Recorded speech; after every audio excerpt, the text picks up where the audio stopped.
Hi guys! Today we'll be recapping the manhwa, I Have Become the Hero's Rival.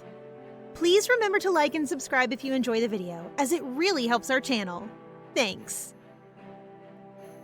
Our story starts with Kim Hee-soo, otherwise known as Irene Amber. Irene has a special power, the ability to seduce anyone as long as they belong to the same sex. And unfortunately for Irene, that means it's pretty much only good for winning over other women. Irene's favorite novel ever since she was little is a romance fantasy novel called The Flowers That Bloom on a Dry Branch. The book itself is a little magical. For some reason, anyone who reads the first page won't be able to sleep properly until they finish the last chapter. Talk about a page-turner. She's a pretty avid fan, but she never expected to end up in the story itself. Irene Amber, the character she now embodies, is the eldest daughter of the Viscount Amber, destined to become the heroine's friend and one day die a tragic death. So the second her eyes open in this world, she made a pact to avoid the heroine, whatever the cost. The only problem is, the heroine Claudia is also responsible for erasing her family's crippling debt. So she ends up dedicating herself to Claudia completely, hoping to find her a husband and therefore avoid the accident that's supposed to lead to her own death. But Claudia is making that very difficult. Remember what I said earlier about Hee-soo's ability to seduce women? Yeah, that was for real. The heroine is so content with Irene's company that she doesn't have any interest in getting married. This is not welcome news, since it's basically condemning her to an early grave. It's also not welcome news to the Crown Prince, who is so enamored with Claudia that he threatens to snap Irene's neck to get her out of the picture. Yeah, this dude has absolutely no chill. Luckily, Claudia is always there to protect her, which is kind of necessary since Claudia has a lot of suitors. Like, a lot. Pretty much every genre of love interest is pining after her, and they are all very intense. It's a good thing she has her elder brother to shoo them away. He and Irene are the only ones who actually care what she wants. That's why she only wants Irene for the rest of her life. Oh dear, it seems like Project Get Claudia Married is going to be harder than it looks. She really does hate all the male leads, and you can't exactly blame her given how possessive they are. Irene does have a heart. She doesn't want the heroine to get stuck with one of those creeps just to keep her alive. So she gives in and agrees to be Claudia's best friend for life. Well, Irene, it was nice knowing you. Felix, Claudia's one and only brother, is the eldest son of the Chamberlain family and the youngest vice minister of magic. He's basically a genius, super talented, incredibly powerful, and well respected for his personality. But like every manhwa older brother, he has a bit of a sister complex, which is maybe why he shows up one morning in Irene's front yard. In the original, Felix is kind of a sacrifice character. The three male leads become obsessed with Claudia and go to extreme lengths to get her. They use demonic relics with dangerous powers, which Felix has to absorb into himself to stop them from ending the world. Of course, that power was too much, even for him, and he becomes totally possessed. He ends up killing all of the Chamberlain family except Claudia, leading to his death at the hands of the three leads, who managed to rescue her. Jeez, I didn't realize this story was going to get so dark. Poor Felix doesn't deserve that. Irene thinks so too, and that's why she's told Felix to secretly begin increasing his magic resistance. That way, if the original plot is carried out, he might stand a chance of surviving. Despite how rude such a request might have seemed without context, Felix agreed and has been working on it ever since. He makes a strange comment about her sleeping very soundly, and then about her maid being poached. Huh? I have no idea what he's going on about, but suddenly, Felix announces that Irene has been poisoned and will die within half a day. Looks like the male leads have got to work already. That was quick. Good news is Felix says he can cure her. He just needs to hold her hand. While he's removing the poison from her body, Felix explains how Claudia has been desired since she was very young. He's grown used to working against her suitors and all their nefarious plans. Since she makes his sister so happy, he wants her to be better protected. So he asks very politely for permission to kidnap her. Wow, these people are all just a little bit insane. I'm less worried about her predestined accident than I am about all these maniacs obsessed with her bestie. Having been transported to the Chamberlain estate, Irene is confronted by Claudia, who is delighted to find her alive and unharmed. She takes her to their fancy dining hall, where a chocolate fountain and endless bottles of champagne are being served next to a literal Ferris wheel. She did all of this for Irene, who is absolutely flabbergasted. While the siblings discuss extravagant ways to make it even more glamorous, their young friend assures them she is delighted as she is. Claudia wants to know more about the things Irene likes, so she does not hold back. The first thing she says is money, which, mood. Also, snacks, dolls, and sleeping with something fluffy. But above all, her greatest dream is to become unemployed and rich. I don't know about anyone else, but I'm finding Irene hardcore relatable right now. For some reason, Claudia, who she calls Chloe for short, wants nothing more than to fund this lavish lifestyle and asks her to keep living with them forever. Well, there's her massive debt problem solved. She calls her little brother Liam to pass on the news, announcing that she's officially cutting ties with her horrible father. You might think she's being a bit cruel to leave him behind in that house, but she's already got permission from Chloe for Liam to move in with them whenever he wants. Felix appears just as she's finishing the call and asks why she told him to start practicing his magic resistance. Irene pretty much spills the beans. She claims that she had a prophecy which showed her a future where Felix sacrificed himself for the greater good, and she wanted to change that ending. To her surprise, Felix doesn't seem too upset about his destiny. He also points out that magic resistance won't allow him to control demonic powers. Once you accept them, half your soul is consumed regardless of your resistance. Great. So does that mean there's no way to save him? Felix also admits that although demonic powers have various effects, one thing that always happens to the victims is that they are overtaken by their desires. It all sounds very dark and concerning, but Felix is hesitant to act on this prophecy. Irene convinces him that her main aim is to stop him from dying an unnecessary death. If she has to, she'll follow him all the way to hell. And that seems to get through to him. Kind of. More than anything, he doesn't want her to get hurt, and even hints that if he was overcome by demonic powers, she would be very much in danger. Hint, hint. So he asks that when the time comes, she let it happen. Otherwise, she'll only go down with him. Irene outright refuses, determined to find a way the three of them can live together in peace. She even suggests he relieve his desire before the artifact appears so that he won't be so consumed later on. Oh, Irene. She's too innocent for her own good. She continues to protest until he strokes her cheek, sending her to sleep with a spell. When she wakes up hours later, Chloe is in tears because she missed out on the chance to have Irene sleep on her lap. Something tells me she's going to be running back and forth between these siblings a whole lot as the story goes on. They even start arguing about who needs to go to class or work first, trying to fight for more time with Irene. Then their father makes a sudden appearance.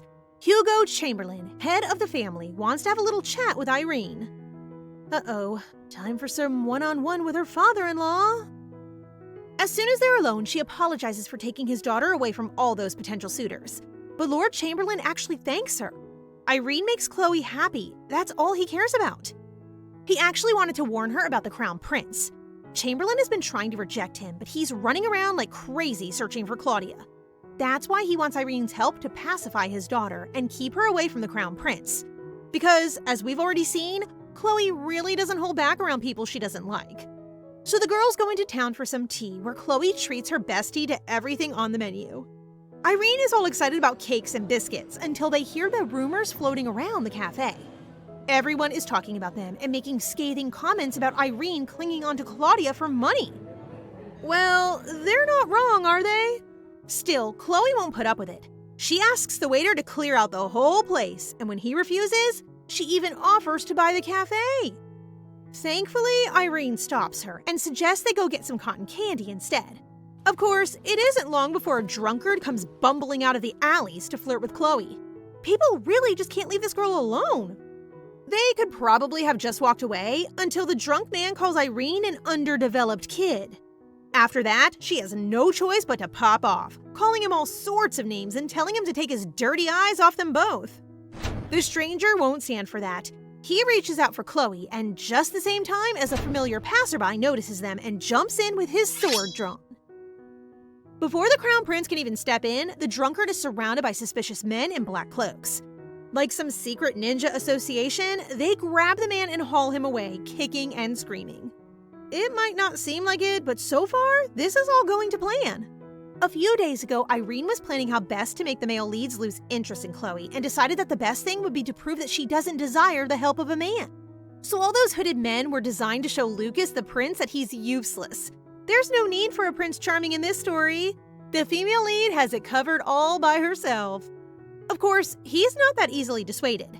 He's been looking for her so hard he almost sent out his search party after all. Irene and Chloe team up to turn him away, reminding him that he already has a fiancé. Ew! And that he can't actually be in love with Chloe because he doesn't actually care about what she wants. So Lucas sighs and asks if he can do something for her to prove that he really cares. Chloe flutters her eyelashes and says nothing would make her happier than if he never looked for her again.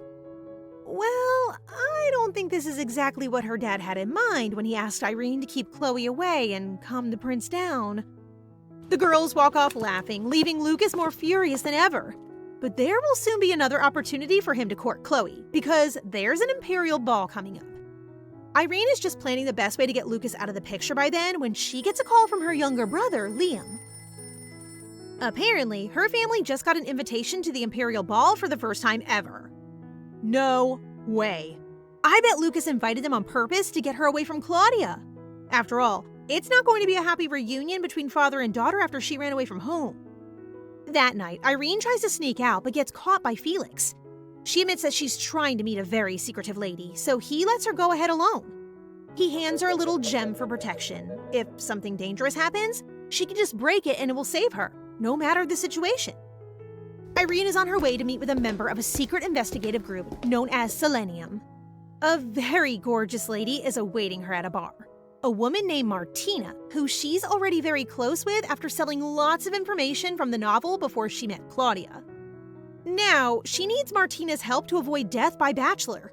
She admits that she can't offer much, but does reveal that the Duke Lemberg, one of the male leads, came to see her recently. As it happens, Martina was actually one of the many villains in the novel. That's mostly because she fell in love with the Duke Lemberg, whose name is Benjamin, and was willing to do pretty much anything he asked. That's why Irene made such an effort to get to her early, before she could meet Benjamin and give up all her information to him. She knew Martina had a horrible childhood, full of poverty and loneliness. So she got close to her just by listening and being empathetic. And as we all know, all women eventually become obsessed with Irene, so it wasn't very difficult to get her on side. Anyway, because they're now besties, Martina happily reveals that Benjamin was after information on her, Irene. Personal stuff like her hobbies and her interests, which doesn't seem too evil. But Martina is sure he has a plan. She just can't figure out what it is. But at least having Martina will help a little. After her secret meeting, Irene and Chloe go dress shopping together, which ends up taking an age because Chloe thinks they all look so pretty on her girl crush. While she's nearly fainting after dress 413, Felix turns up with his usual charming smile. He decides to help them pick a dress and offers up a very pretty peachy one for Chloe's judgment. They ask for the shop manager's advice, and as soon as they mention a bonus, she agrees that everything looks good on Irene. Well, that wasn't very subtle. On the day of the actual ball, the Chamberlain siblings are decked out in a radiant white gold that goes perfectly with their white hair. They both offer a hand to Irene, encouraging their favorite obsession out of the carriage. In a delicate sage green dress. I mean, it's very cute, but I don't know if it's worth going through hundreds of dresses for. The moment they step out towards the imperial palace, rumors start to spread among the other guests. Felix grabs her hand and tells her to pay them no attention, while Chloe tells her not to give them the satisfaction of seeing her look sad. Easy for them to say. They're not the ones being accused of stealing a rich girl and leeching off her family. Lucas has done everything he can to make her life harder during the ball, including putting Irene up in a different building to the Chamberlain siblings. But they've prepared for this by bringing along an artifact which shows the location of Felix and Chloe at all times. A knock on the door announces a very attractive and very flirtatious young man who introduces himself as Arasa Moore. Now, I don't want to knock Irene's self-esteem, but does anyone else think this guy might have been planted by Lucas to distract her? Seriously, the moment she steps outside, he starts reciting a sonnet about falling in love with her at first sight. Irene is also unconvinced. She gives two pretty damning excuses. One being that she's ultra-religious and has no interest in lovers, and two, that she's poor. which is technically true. For some reason, Arasa isn't put off and steps back in her way. He grabs her hand, making her extremely uncomfortable as he begs her to give him a chance. Yeah, this is definitely the work of the Crown Prince. He won't let go, and he's squeezing far too tight for someone who claims to be in love with her. So, Irene has no choice but to kick him in the balls. Atta girl. She sprints away as fast as she can, but she's hardly gone anywhere before she bumps into Felix. Was he looking for her?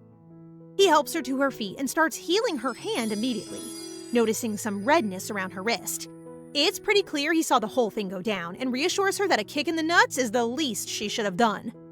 Laughing off the creepy encounter, he leads her back to his sister, who has already set up a private tea party just for them. Little do they realize, there are still shadows listening just around the corner, waiting for another chance to strike. The events of that day become something of a pattern as the Imperial Ball goes on. Every day there's a different strange man outside her door, attempting to sing or propose or offer a rose. Looks like Lucas is more persistent than we thought. It just means she has to get more and more creative with her rejections, which is no problem for Irene. She's full of scathing lines to make the men turn away for good. And at the end of these awkward encounters, one of the Chamberlain's siblings is always there with a smile or a bundle of flowers. Chloe, as always, is delighted to see her best friend and completely ignores the young man beside them, who seems far more interested in her than his initial target. With one harsh remark from Chloe, he is petrified, leaving the girls to wander off in their own little world. As usual, she makes a fuss about taking care of Irene and getting her out of the heat as quickly as possible. She even embroidered a handkerchief specially for her, although apparently that shape is supposed to be a flower. Is it just me, or is anyone else not getting that? Since the weather is so hot, they head to an indoor bath to play in the water. But when they arrive, Chloe changes her mind and stubbornly remains on the side. Irene asks her friend to use magic, hoping for a chance to see her in action just once while she fills up cold water in the pools. You see, while Felix is a very talented wizard, Chloe is just as talented in her own right, because she has the ability to summon spirits and use their powers for herself. However, she can't sign contracts with any of them. Water curls elegantly in the air, filling up the pool while Irene watches on, awestruck. Chloe explains that this is the bare minimum of what spirits are capable of. To do that, she only issues a request form, which is exclusive to lower souls. If she wanted to borrow more powerful abilities, she'd have to make a contract by sending it to the soul system for them to choose. She's tried many times to do that, but it's never worked, because there's someone on the other end blocking her efforts. This being is known as Nihilus, the empty soul. They have been waiting for her contract for quite some time. They block all the other souls from aligning with her because they want to sign with her and destroy her soul, taking over her body. Unaware of this looming danger, Chloe just thinks she's not very talented. Irene assures her there's nothing wrong with her abilities and suggests she try to bond with a superior soul in this world instead of the spirit realm. Apparently, some souls don't belong anywhere and wander as they please. If they're powerful enough, they can make a contract outside of the spirit world. After the imperial festivities are over, they agree to ask Felix and team up to look for souls together. When Irene gets back to her room, she finds a bouquet of Thanatos flowers waiting for her. You probably guessed from the name, but these flowers are a symbol of death, and they're accompanied by a card with a heavy warning. As per usual, Irene is just not that bothered. I don't know how you wouldn't freak out seeing such an obvious omen in your bedroom, but she just ignores it and heads on to the next event. Since a national holiday has arrived, they have to sit and listen to speeches for 2 hours in a great hall. It's super boring, until this giant golden dragon magically appears above them. Chloe and Felix have seen this sort of thing hundreds of times, so it's not very interesting to them. When the speeches are finally over, Felix takes his sleepy sister back to her room, leaving Irene to make some social moves. She soon spots the only noble daughter of the de Felicion family, Erica. She starts following her, but is distracted when she stumbles upon her greatest enemy in this novel, her father. Of course, he notices her at once. Irene keeps pretending that she doesn't know him, which infuriates the Viscount. He's talking all this smack about being her father and legal guardian, but what kind of legal guardian tries to sell his daughter? Get a grip, dude. You really can't play the dad card at this point. He starts shouting at her, attracting the attention of all the surrounding nobles, including Erica de Felicion, who is watching closely. When he mentions a marriage proposal, Irene sighs and agrees to talk in private. It turns out her fiancé is Count Tib, a man 20 years older than Irene. Of course, he's very wealthy, so the Viscount Amber is trying to force her into the engagement for his own benefit. When she tells the Chamberlains, Chloe is furious. She can hardly control herself, while as usual, Felix remains calm. Count Tib is from the kingdom of Crutia, beyond the continent, which means any magic used to take him out won't be detected within the Empire's borders. You see, you can always count on Felix to have the darkest plan. Fortunately, Irene has a different plan, one that doesn't rely on murder or international conspiracy. The next night, she meets in secret with Lady de Felicion, who has already heard about her arranged marriage through the grapevine. She has a very dreary outlook on marriage and the rights of women, which is all a bit intense. But Irene isn't swept up in her negativity. She asks Erica for help, offering to show her what true freedom looks like in return. In the novel, Erica is an evil character, since she's engaged to the Crown Prince and resents Claudia for being so adored by her fiancé. She ended up there against her will, though, because her family have a strong lust for power and wanted her on the throne. Erica doesn't care about any of that, and in this version of events, where Claudia poses no threat to the Crown Prince, maybe they can all be friends.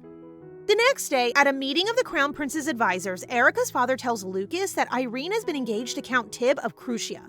Since they're trying to establish better relations with that kingdom, he suggests they choose a girl from a better family, or with better looks, to be his bride. Ouch? Irene is beautiful, thank you very much. But all this serves the purpose of getting Irene out of the marriage. If the Duke de Felicion voices his disapproval, it puts pressure on the prince to act. But Lucas knows that someone must have interfered to get the Duke involved. His first suspect is Benjamin, the Duke Lemberg, who he grabs by the collar and practically throws across the room. But he convinces the prince that they're on the same side. Why would he try to meddle in a marriage that works to his advantage? He also helps Lucas to see that if the Duke is involved, it must have come from Erica, his fiancée. Since they're both working against a common enemy, Irene, Benjamin suggests his own plan to strike back. While those two are constructing their villainous schemes, Irene is explaining her own plan with Erica to Chloe and why she didn't tell her what she was up to. Chloe doesn't seem to mind, but she doesn't like hearing that Irene has other female friends. It then turns into a competition over which Chamberlain sibling she likes more, while their poor father has to listen to their love fest. He tells them to quit obsessing over Irene and hurry up. The banquet is about to start. The second they arrive in the dining hall, Erica appears and asks Irene to sit with her, an idea that Chloe has some very strong opinions about. Uh-oh, is this going to be the plot from now on? Women fighting over Irene instead of men fighting over Chloe? In the end, Irene got caught up in their catfight and collapsed from suffocation. After that, there were no more confrontations, and the Imperial Ball came to an end without any more mishaps. But that doesn't mean the boys have given up. Once they're back in the Chamberlain mansion, Felix hurries home to tell Irene that the Duke of Lemberg has set his sights on her. As well as just generally looking like bad news, Benjamin is in control of the chaotic city of Carlisle, which is practically its own dimension of crime and misfortune. He asked Felix for a chance to meet Irene in person, though we don't know why just yet. But Irene can't think of any catastrophic outcome just from having a conversation, so she agrees, and Felix promises to accompany her. Oh, and then he tricks her into jumping off the merry-go-round and catches her mid-air, bridal style. Never misses a trick, that one. Once he's got her in his arms, Felix goes one step further and asks for a kiss. Nice try, buddy. I think if Irene so much as puckered her lips, Chloe would suddenly teleport into the room with her bestie senses tingling. But now's not the time for jokes. They're going to meet the Duke Lemberg, a man who was most likely responsible for an assassination attempt on Felix in the past. Summoning all her courage, Irene walks in to find Benjamin standing in a cloud of smoke. Felix uses magic to keep her from inhaling it and clears the rest of the room before the Duke can light up again. They sit down to chat, and the subject soon turns to Chloe. Irene asks him to give up his pursuit. The best gesture would be just to stand up tall and confess his feelings, rather than dealing in underhanded tactics. But the Duke doesn't seem to care about her advice. I'm kind of wondering why he wanted to meet with Irene in the first place, since he's dodging all her questions and acting so stubborn. He admits that he doesn't have much intention of winning Claudia's heart. His main goal is to possess her body, knowing that one day her mind will follow. Wait, is he talking about straight up imprisoning her? Yeah, this guy is exactly as evil as he looks. Felix warns Benjamin that no one would stand still if he tried to abduct Chloe, least of all the girl herself. She won't be easy prey like he expects. With both their threats hanging in the air, Felix stands up and announces their departure. But before they go, Benjamin decides to toy with Irene, joking about how much she has changed in the last few years. He even suggests that she became a whole new person, which is kind of creepy. Could he possibly know the truth? As a warning, Felix sends a beam of his magic into the chair, just inches from Benjamin's head. He warns the Duke that he will return, but that doesn't stop Benjamin from advancing closer to Irene. He has the ability to see into people's deepest desires through their eyes. In Felix, he sees deceit and ambition, and in Irene's, he sees a very strong desire for money. That's our girl, never takes her eyes off the bag.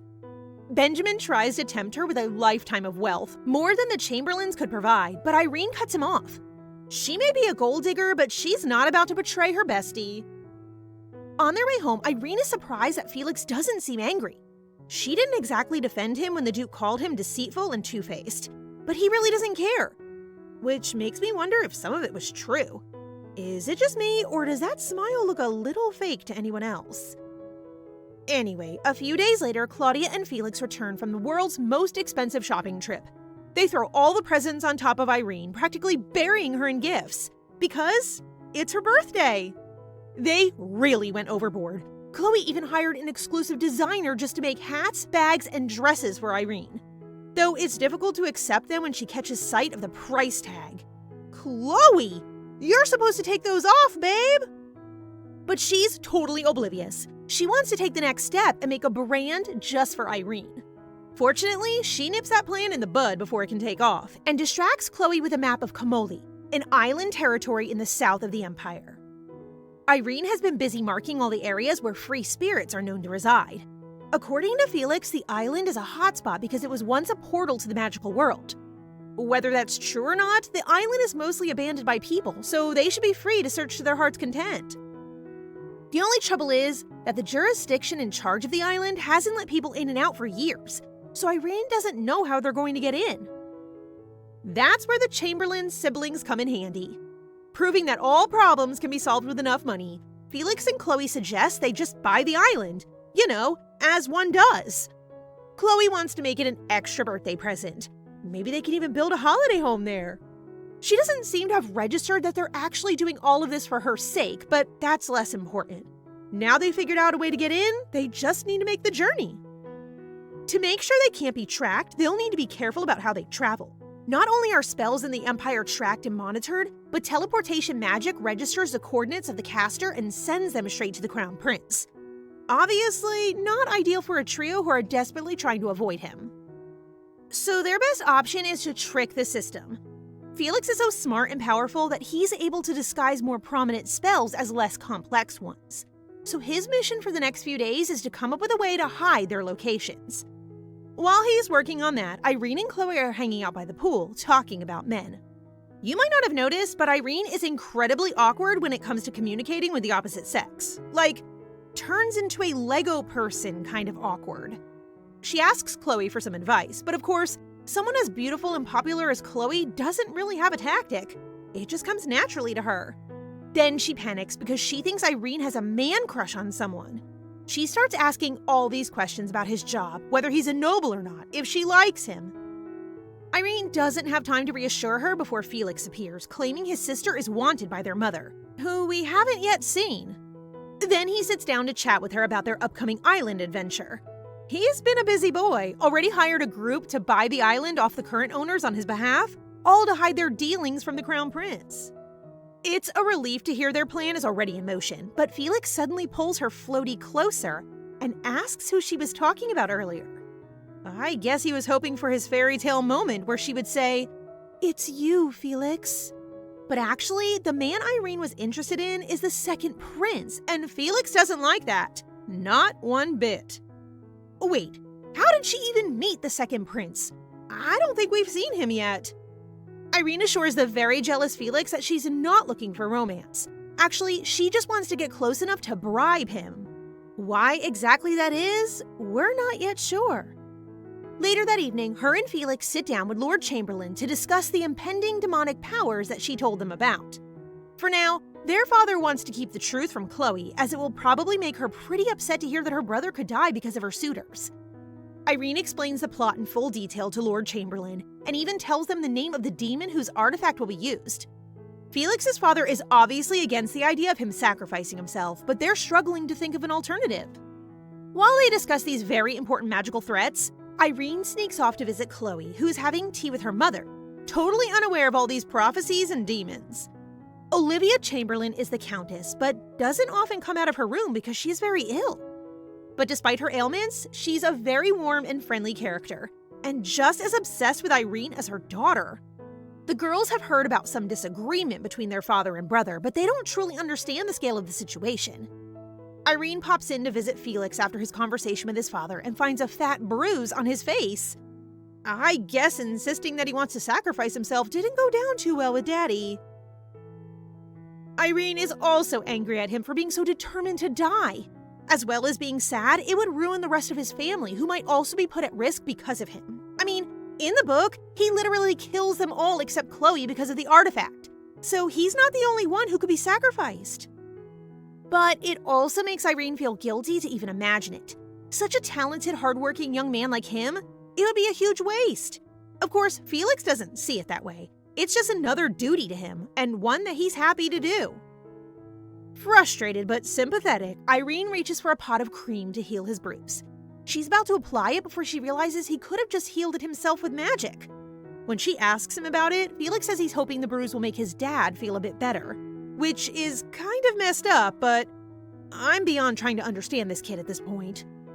He asks Irene to apply the cream anyway, so she gently smooths it onto his skin while he quietly apologizes. Yeah, well, if you were really that sorry, you'd find another way to sort this mess other than killing yourself. Ugh, this whole family is so stubborn. That night, Irene has a nightmare of the future. She sees Felix possessed with the artifact, killing everyone in his family, while Chloe rushes in to find him standing over the body of their parents. Yikes! She wakes up crying, as anyone probably would after seeing something like that. But that is the future that awaits them, according to the original plot. Unless they can find some alternative, some way to save Felix. Brushing off that dark reality, Irene heads downstairs to have breakfast with her best friend, who is in a wonderful mood as usual because she's thinking about buying a cruise ship for some reason. But she trails off, noticing that Irene is more somber than usual. Looking at her face, Irene can't keep the secret any longer. Even though Lord Chamberlain expressly forbid it, it seems like she's about to tell Chloe the truth. But we don't know how she took it, because the next thing we see is Felix receiving a letter.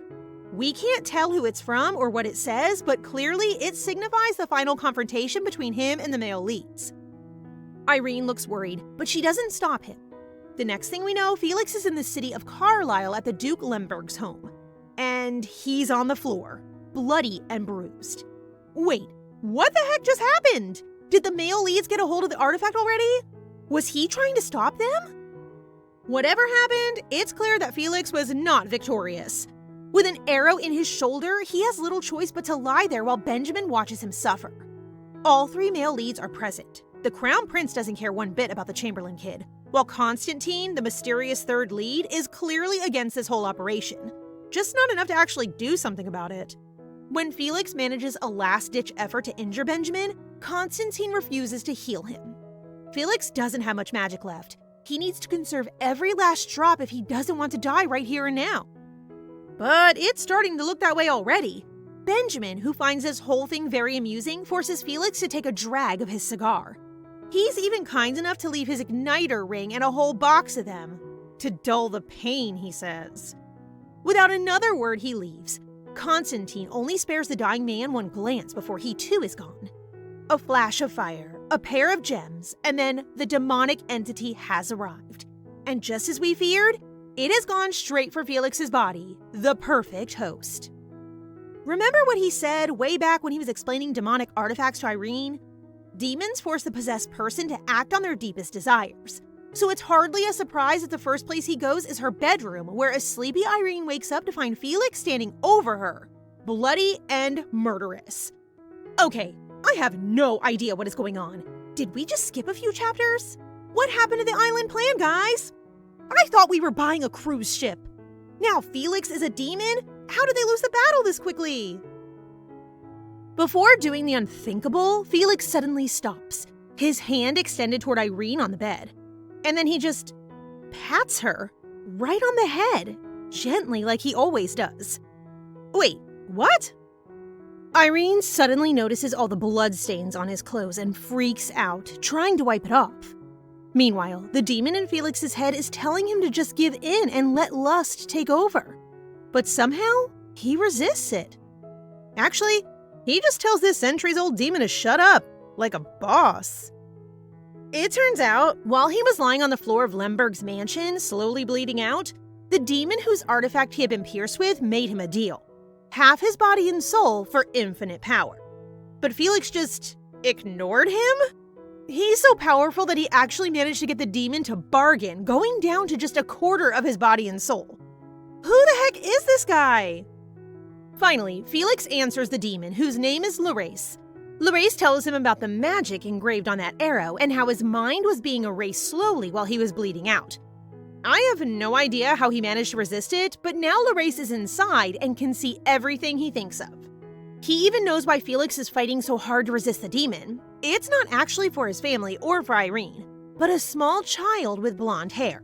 We only see a picture of the boy. Even Larace doesn't know much about him. But he does know that he is Felix's motivation and that whatever happened in that kid's past, Felix erased his memory. Okay, we all knew something was up with Felix, but I had no idea he was able to resist so much power like that. What does this mean for the rest of the plot? He manages to get rid of most of the demon's influence on him, but Larace is the demon of battle and victory, as well as lust and love. It is when Felix is trying to overcome those feelings that he will have the most struggle. Which is why it's probably torment to have Irene sitting there in her nightgown while she patches him up. He sits down beside her on the bed, holding onto her shoulder to keep her at a distance. He explains that he's dangerous in his current state and asks her to get out of his room. But Irene is not getting the hint as per usual. Instead, she grabs his hand and tells him she doesn't care how much he's changed. Like she said all those weeks ago, she'll hug him all the way to hell if she has to. Oh, bestie. I don't think you understand how much you're torturing that poor kid right now. Felix pulls his hand away and curtly tells her to go back to sleep. Kind of a big ask, considering he just came home in the middle of the night covered in blood, but okay. While Irene walks off all dejected, the demon Larace gives him a sort of backhanded compliment for managing to resist his temptation. He seems impressed with Felix, but not impressed enough to let him sleep through the early hours of the morning. As soon as dawn has broken, he is already trying to convince Felix to make a move on Irene. He starts talking about how as a demon, he has thousands of years of experience and techniques to pass on. Which, first of all, ew. But even with a demon in his head, Felix won't do anything without Irene's consent. Unfortunately, the longer he resists Larace's influence, the more control he will gain over his body. Eventually, they will become one if he can't find a way to suppress it before then. For the time being, however, the demon's presence provides him superhuman healing abilities and double the power of a normal man. He steps outside to find Irene, who is sleeping by his door the whole night. She's surprised to see Felix looking so, shall we say, healthy? That demon has definitely added some muscles here and there. He gets a chance to demonstrate his newfound abilities when she slips, and he catches her in a heartbeat. However, his super strength also leaves bruises on her wrist. Remembering the danger he poses, Felix keeps his distance and tells her to be cautious of him. Otherwise, someday, he might do some real damage. Despite how terrifying he looks, Irene is cheerful as always and tells him she'll be fine no matter what. Yeah, I don't know about that, bestie. I'm all for optimism, but this is a literal demon we're talking about. He tells her as much, admitting that even now he's struggling to control himself. Then suddenly, he drops to his knees. Irene spots a trail of blood running from his mouth and asks if he's okay. Obviously, he's not, but Felix insists that it's just his body reacting to the artifact. Then, as if nothing happened, he stands up and walks back to his room. He comes out a moment later with a silver sword, telling her to stab him with it if he ever does something horrible. Irene takes it, looking a little nervous, when he then immediately suggests they go and see the rest of his family. While they're walking through the hallway, the demon is teasing Felix about how Irene must like him back, and how he's such a baby not to have made a move before now. At a certain point, he gets irritated and yells back at it out loud. Irene is shocked, but he quickly explains that he wasn't talking to her. They carry on walking while she points out that by faking his death, Felix has earned them some time to plot against the 3 male leads.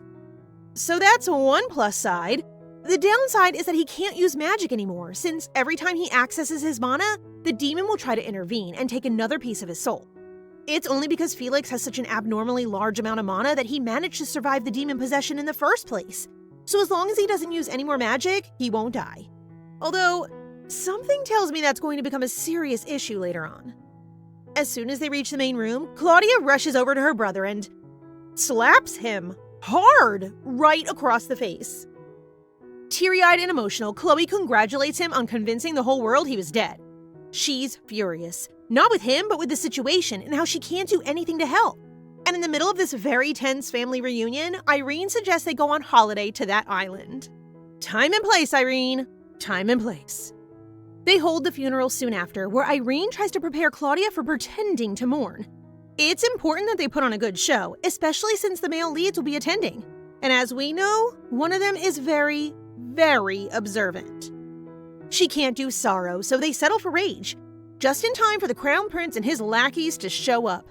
They're full of fake condolences, and they're acting just as stupid as normal. You would never have known they nearly killed an innocent boy from the way they're joking around. Irene is shocked, but Claudia is furious. She looks over a second too late. The young Chamberlain already has her fist locked tight. The next moment, she has punched Lucas, the crown prince, right in the face. She's really doing them out left and right today. For some reason, Lucas seems delighted. He's just happy that she's actually paying him attention, even if it is for being a murderous scumbag.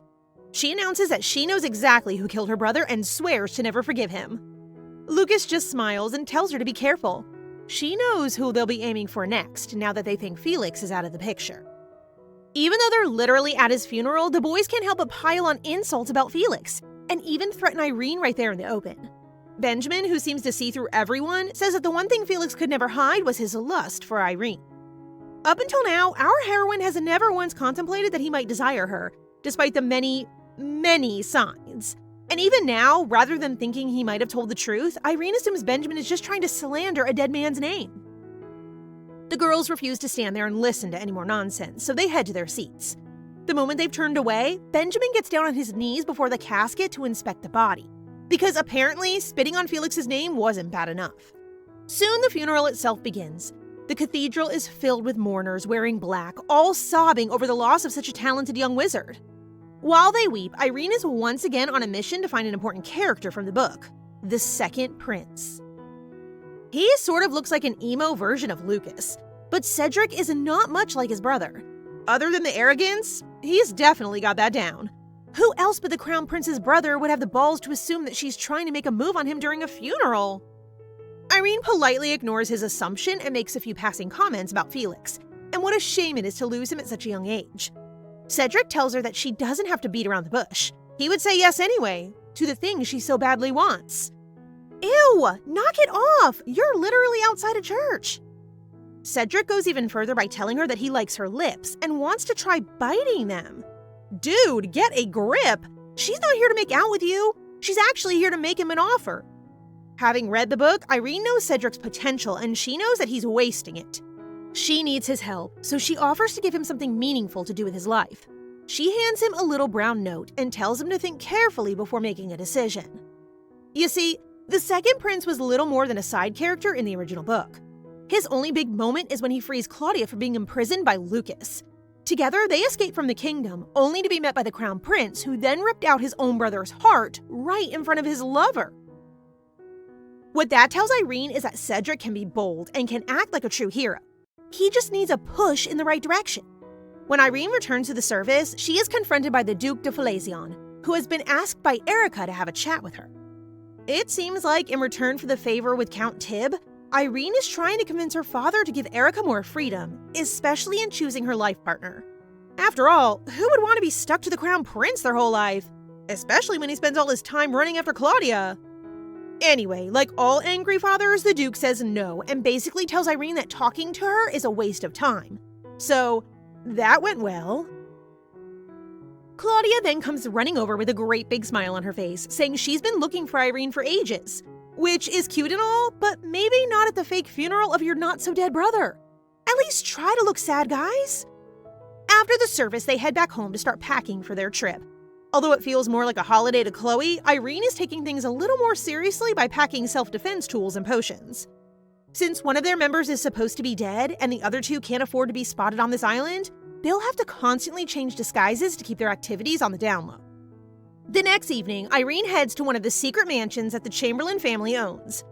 Doesn't every family own multiple secret mansions in their backyard? This is where they're keeping Felix. Irene has come to visit and even brought him a little gift. Since she was packing so many potions, she tried her hand at making some herself and ended up creating a small fleet of appearance-changing potions. Felix, a master magician himself, takes a sniff and tries one. He immediately asked who made them, so poor Irene has to admit she did them herself. He's very kind and says they're good for a first try, but no one should ever take them. They'll have serious side effects if they do. Well, at least we now know she won't have a career in alchemy. But Felix is impressed that she made the effort, especially without anyone helping her. He offers to teach her sometimes since he's trying to keep busy to ignore the evil demon inside his head. Speaking of which, has anyone else noticed that shirt? Those buttons are clinging on for dear life. When he goes to bed that evening, Felix struggles to get any rest. Since his body had to recover from some very serious wounds, he's become fatigued and now it looks like he might have come down with a fever. And it gives him some nice hallucinations to keep him company, including one of Irene sitting right on his lap. He reaches out to touch her, wondering how an illusion can look so real. But it's not. It's Larace, trying to take more of his mind and willpower. He tells the fake Irene to get lost, but then she puts a hand on his chest and calls his name, smiling sweetly. Ugh, poor guy. This must be torture. Felix throws her off his lap, pinning the illusion beneath him. He threatens to stab himself with the holy sword and kill them both, but Larace teases him, trying to get him to admit how badly he wants Irene. Just when it seems like he might snap, Felix wakes up and realizes it was all a fever dream. But beside his bed, diligently dabbing away his sweat, is the real Irene. It's sweet that she wants to take care of him, but this is really not the moment to be hanging around a man attached to a demon. Felix asks her if she has the sword and pulls her crazy close, reminding her of his warning. Their lips are barely inches apart, but Irene somehow thinks he's trying to check his temperature. Oh my god, girl! Out of nowhere, Felix asks if she'd be sad if he died. Irene says obviously yes, and that he shouldn't dare to think about these things after what he's been through. So, I guess that rules out the holy sword plan. The next morning, Felix is up and about and handing Irene a load of magical documents that he studied since he was a child. He would teach her himself, but it seems like a bad idea for the two of them to be alone together any more than is necessary, especially after last night. A few days later, Felix is back to full health, and so the three of them finally set out on their journey. On board a magical train, Chloe heads off to take a nap, leaving the lovebirds alone together. Felix tries to leave, but Irene thinks he's avoiding her again and tugs on his sleeve, asking him to stay. Give the poor boy a break! For the first time ever, she seems to be considering the fact that Felix might, in fact, have a teeny-weeny little crush on her. After what Benjamin said at the funeral, she's been trying to imagine if she would hate kissing Felix, and discovering that she might not be totally opposed to the idea. Doesn't matter now, since he's determined not to lose control and refuses to stay in the same carriage as her. Even though she knows what he's resisting, Irene gets up and stops him right outside the door. Since she's got used to having him around, she says he should take responsibility. Irene, bestie, I'm not sure you understand what it's like to have a demon in your head. This boy is literally in the trenches. She takes his hand, forcing him to pat her head the way he used to. Suddenly, Felix slams his fist into the wall above her and begs her to stop. See? Isn't that proof enough that you shouldn't be taunting this man? Irene asks him straight up if the desire he's fighting is a violent one. He promises he has no desire to hurt her, but what he wants to do could still ruin her all the same. This foolish little girl still has no idea what he's talking about, so she tells him not to worry. She won't break even if he squeezes her real tight and pats her head just like that. Poor Felix is holding on for dear life while the demon inside him is having a field day. If Irene keeps this up, he won't be able to hold out for long, and Larace will take control. Back to slightly less daunting issues. Once they finished their train journey to the south of the Empire, they were supposed to get a boat over to the island. But the captain says they can't get anywhere near that place and tells them to give up if they don't want to risk their lives. Well, that sounds a bit dramatic.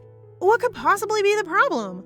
The captain says that any ships which go near the island gradually begin to sink as they get closer, like some kind of curse. When the previous owners moved off the island after the Chamberlains bought it, every ship that traveled through the region has suffered at least one death, if not more. And now everyone is crazy superstitious about it. The trio regroup by the beach, taking a moment to have some food and think up a new plan. As usual, Chloe wants to throw money at the problem and just buy their own boat.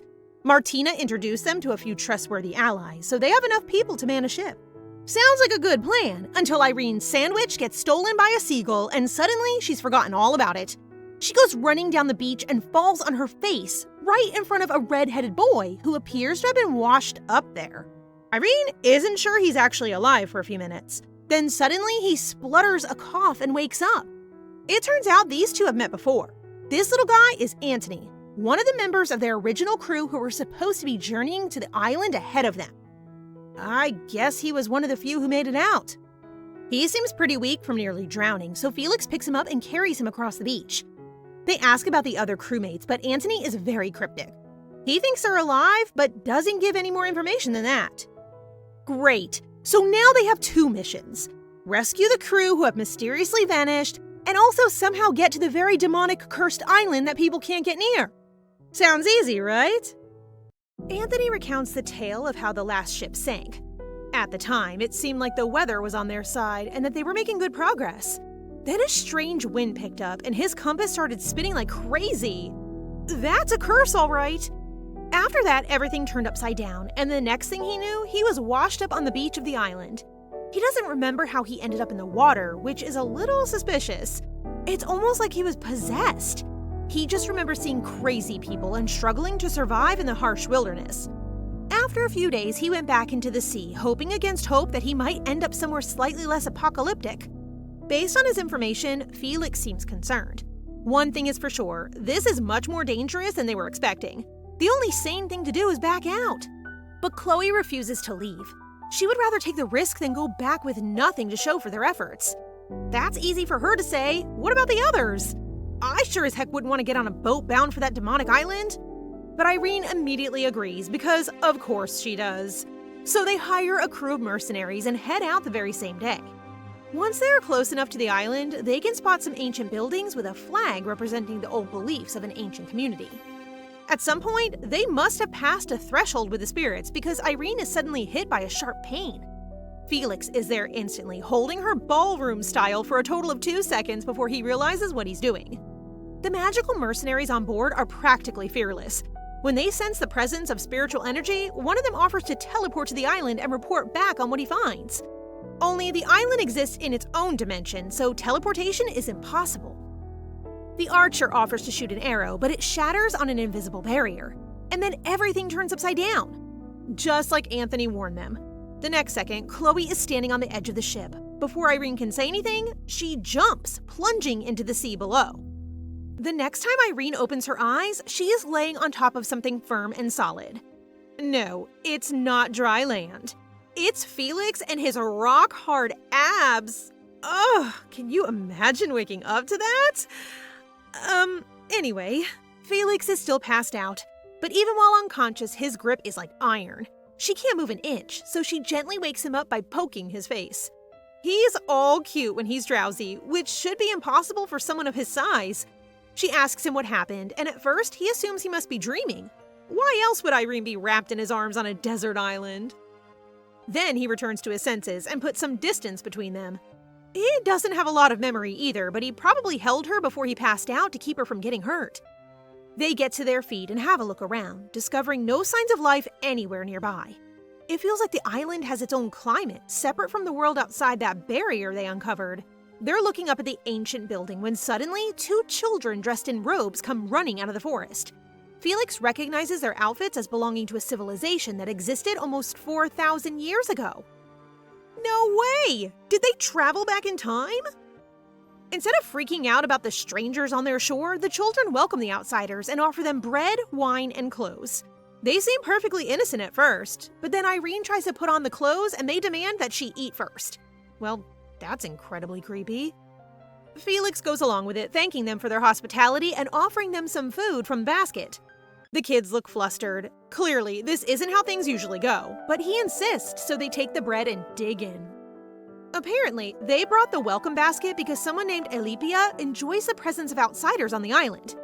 Elipia is none other than the spirit of life, which is kind of confusing considering Felix knows those children are actually dead. Some kind of illusion is being cast by someone who wants to hold onto the past for whatever reason. While he and Irene prance around on the island's shores, Chloe is in some dark, multi-dimensional realm. Is that what happens when you jump in the sea? Where the heck is she? Duke Lemberg's voice pierces the darkness, taunting Irene for always relying on others for help. Wait, how did he get here? What is going on? He tells her that Felix is gone from this world and blames her for killing all the people she loves. Then the Crown Prince appears and calls her weak and pathetic, telling her to just give in. I'm not sure exactly what they want her to give into, but there's no way Chloe would ever accept their hand in any situation. She vows to become stronger so that she doesn't need to lean on anyone else.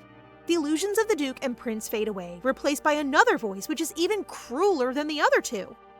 While she's resisting voices telling her all kinds of horrible things, Felix and Irene have changed into their robes and are exploring the forest. As a fangirl, Irene nearly loses her mind when she sees this newborn god walking out in his toga. Seriously, he looks like a god! He managed to smuggle a bit of food from the real world, so they have a bite to eat before continuing their search for the spirit of life. Finally, they arrive at the temple-like building, where a small crowd of people are laughing and dancing to music. One of the ladies steps out to greet them, welcoming the couple to the castle of Alios, with a glass of wine in hand. Felix doesn't bother with formalities. He asks right away if they can meet their lord, immediately drawing attention to them. One of the men remarks that they must not have eaten the food, basically admitting that it was tampered with somehow. Recovering from Felix's bluntness, Irene does her best impression of a devout hippie, and Felix follows her lead. The suspicion of the citizens get less intense after that, but still they refuse to direct them to the spirit of life. Lucky for them, that doesn't matter, because the lord they so dearly worship introduces himself. As soon as he notices the demon in Felix, he is furious and starts calling him all kinds of names. Apparently, he came down because he could smell him from a distance, which, rude. He then offers to kill Felix, officially making this the most aggressive introduction in history. He sure hates demons, but doesn't he look kind of human for a spirit? Felix confesses that he hates the demon too, but that doesn't mean he won't defend himself.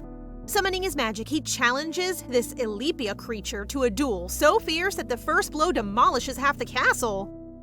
We then return to Chloe, who is still being emotionally tortured in whatever corner of the universe she's trapped in.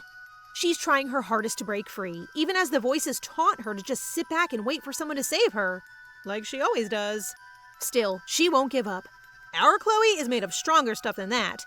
She summons the few spirits she knows, asking for support in this dark place. It doesn't seem like they will answer her, but then the shadows lift to reveal some kind of overgrown dungeon. But she's not alone. A beautiful woman with deep blue hair like the night sky walks towards her, claiming to have heard her cries for help. Whoever this lady is, she's the one who put her in that illusion, hoping that she would prove something to herself. Seems kind of mean if you ask me. But the spirit assures her that the resilience she demonstrated will serve her well in the future. This mysterious figure won't reveal her identity, but even without knowing how powerful she is, Chloe demands that they make a contract together. The spirit finds her courage charming, even if it is a bit misguided. Chloe explains that she hasn't been able to make a contract thus far and came all this way just to find the spirit of life. There's someone she wants to protect, and a contract would give her the power to stand on her own 2 feet. She'll do just about anything to become independent. The spirit tells her that making a contract would mean effectively becoming her companion, so it's kind of a big deal. She used that illusion as a test. Just for withstanding as long as Chloe did, the spirit has decided she would be a worthy companion. Then, she hands her a necklace made of a stunning blue sapphire. Honestly, I have no idea what's going on with them, so it's about time to switch over to a slightly less complicated scenario. Felix is throwing hands with the spirit Elipia and simultaneously keeping Irene out of harm's way. Because he's a gentleman like that. The spirit is surprised by his power. Just the fact that he managed to land a scratch should have been impossible, even if it does heal only seconds later. Felix is clearly exerting all his effort just to keep up, until finally, he lands a hit. It takes a toll on him too, though, coughing up blood while Elipia regenerates health at an alarming rate. It looks like he's only getting stronger, so Felix retreats a second too late as a fistful of roots shoots up to meet them. When the dust settles, Elipia is still standing, having barely broken a sweat, and Felix is on the ground with a trembling Irene trying to protect him. She tries to explain that Felix isn't on the demon's side. He's actually imprisoned the devil in his body to save the world. But then Elipia points out that if he actually wanted to save the world, then he should be killed, so that the demon can die with him once and for all. I mean, he kinda has a point there. Elipia won't hear a word of her desperate pleas. He wraps his branches around her and Felix's necks, lifting them into the air as he asks for her last words. Ugh, this guy is the worst. Irene closes her eyes, waiting for the snap of his fingers to herald her death. But the only thing that snaps is the branch around her neck. Felix has woken up and broken free of the spirit's restraints. Irene is relieved, but when he lays her on the ground, she realizes this isn't the Felix she knows and loves. This is the devil who has taken control of his vessel in order to keep him alive. Without a word, the demon fires an arrow at the spirit, causing a deep wound. Finally, Elipia has met his match. The next arrow hits its mark, and then the spirit is no more. But now, Irene is alone with the demon who has been whispering all sorts of things into Felix's ear for the last few weeks. Irene, bestie, I think you should be running. Lerace offers her a hand up, pulling her to her feet. He claims he's suffered a lot because of her and even asks her to smile less. I knew Felix was struggling, but I never thought that the demon might be suffering with him. For a moment, there's a strange kind of chemistry between them, but then Lerace shoves her away and starts commenting on her height. Well, that's one way to kill the mood. Irene is concerned that Felix's soul has been devoured by this very awkward demon, but he assures her that he's fine. As part of their deal, he can come out from time to time when Felix is too weak to resist. The moment he mentions a deal, Irene freaks out, demanding the details of their contract. He can't tell her, obviously, but she keeps asking about Felix, and every time she makes a face, his heart hurts. Lerace goes from 0 to 100 real quick, suddenly showing his demon side and threatening her. Then he drops right back down to 0 and gently wipes a tear from her cheek. What is going on? Lerace seems just as frustrated as we are. Felix's body is responding to Irene's expressions and reactions, so even if the demon wanted to do something bad, he couldn't. He does, however, let on that Felix gave up a quarter of his soul in their deal. Before Irene has any time to panic, Chloe arrives holding a little chest that apparently contains the heart of her new spirit bestie. Kind of intense, but okay. She has decided to sign their contract, and in doing so is transported back to the strange realm she was in before. She ends up in a graveyard where Elipia is sitting on his own, sulking. I guess he didn't die after all. But he's pretty much marked for death because the heart in that chest she's holding actually belongs to him, not the pretty blue-haired lady. Or maybe they're one and the same? Elipia is confused as to how she found his heart in the first place until he sees the blue necklace she's wearing. That's right, Mr. Spirit. You're looking at your new master. But how did she end up controlling him? And what happened to the other spirit? Is anyone else majorly confused right now? As it turns out, that beautiful woman wasn't a spirit, but an illusion created by Elipia to be his companion. He's been staying on this island for 4,000 years, trying to freeze time by keeping things just as they were before he lost her. Her name was Arista, and he clearly cared for her a lot. But Arista didn't want to be trapped here, stuck in between the realms of the living and the dead. After guiding Chloe to his heart, she moved on to the next realm, and now she urges Elipia to do the same. It's time to get off this island and rejoin the real world. It's a touching thought, but actually, he doesn't really have a choice. All she has to do is stab his heart and he would perish forever. So Elipia joins them aboard a boat headed back to the mainland. Lerace is still in charge of Felix's body, much to everyone's disappointment. After begging him to let Felix take the wheel again, they develop a strange kind of bond. She even gives him a new nickname, Larry. Once the expedition is finished, Felix finally wakes up and in a half-delirious state asks to go to the sea. Dude, You nearly drowned the other day. Haven't you had enough sea for a lifetime? While the sun sets, they talk about everything that happened while he was recovering. Irene didn't think Larace was too bad. At times, he seemed more like a human than a devil, and Felix explains that as they continue to share his body, their personalities will slowly merge. Then Felix asks if she wants to take a dip in the water. He gives her that classic romantic look that he always does, so she can't refuse when he scoops her up into his arms and starts walking into the sea. He regrets taking on the deal with the demon. Knowing that he had control over his body was terrifying for him because he didn't know what Larace might do to Irene. He's talking as if he plans to die just to keep her safe, and Irene isn't having any of it. She reminds him of his promise to take responsibility for his choices and stay by her side. She ends up very close to him, and as his eyes drift down toward her lips, Felix finally gives in. It's happening, people. Stay calm. Once they're kissing, Felix loses all control, slowly sinking to his knees with Irene beneath him. He shifts her into a slightly compromising position, and then says some things that I probably can't repeat on this channel. Oh my gosh, that got so steamy so quick!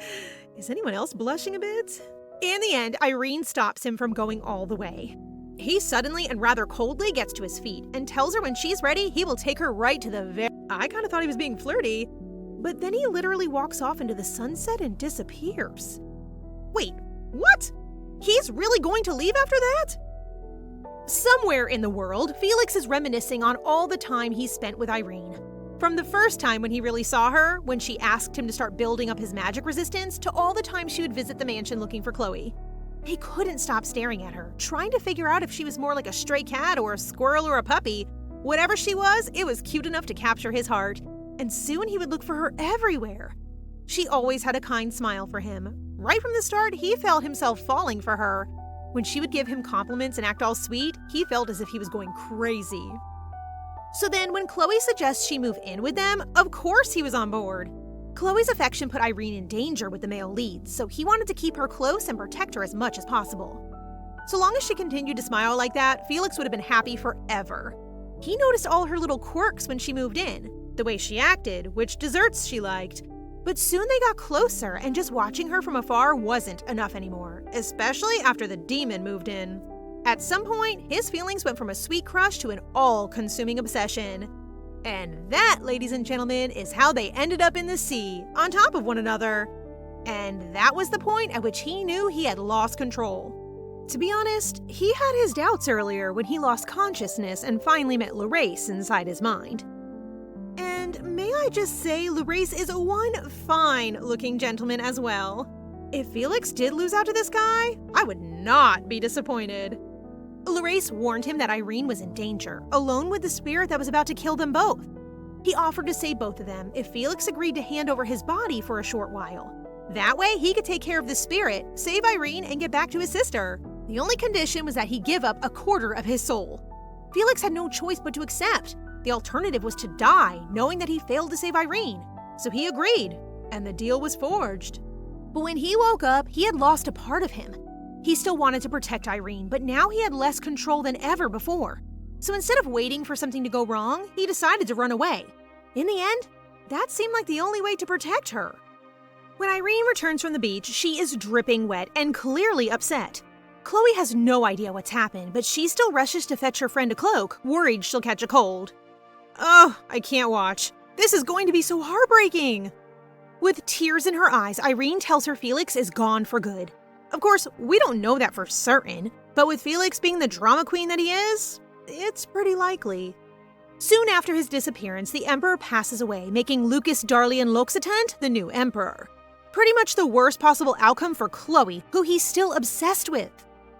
Lucas seems pretty darn pleased with himself, but there's still one tiny threat to his rule, and that's his brother Cedric. As you might have guessed, he has no interest in the throne whatsoever, but still, Lucas is suspicious.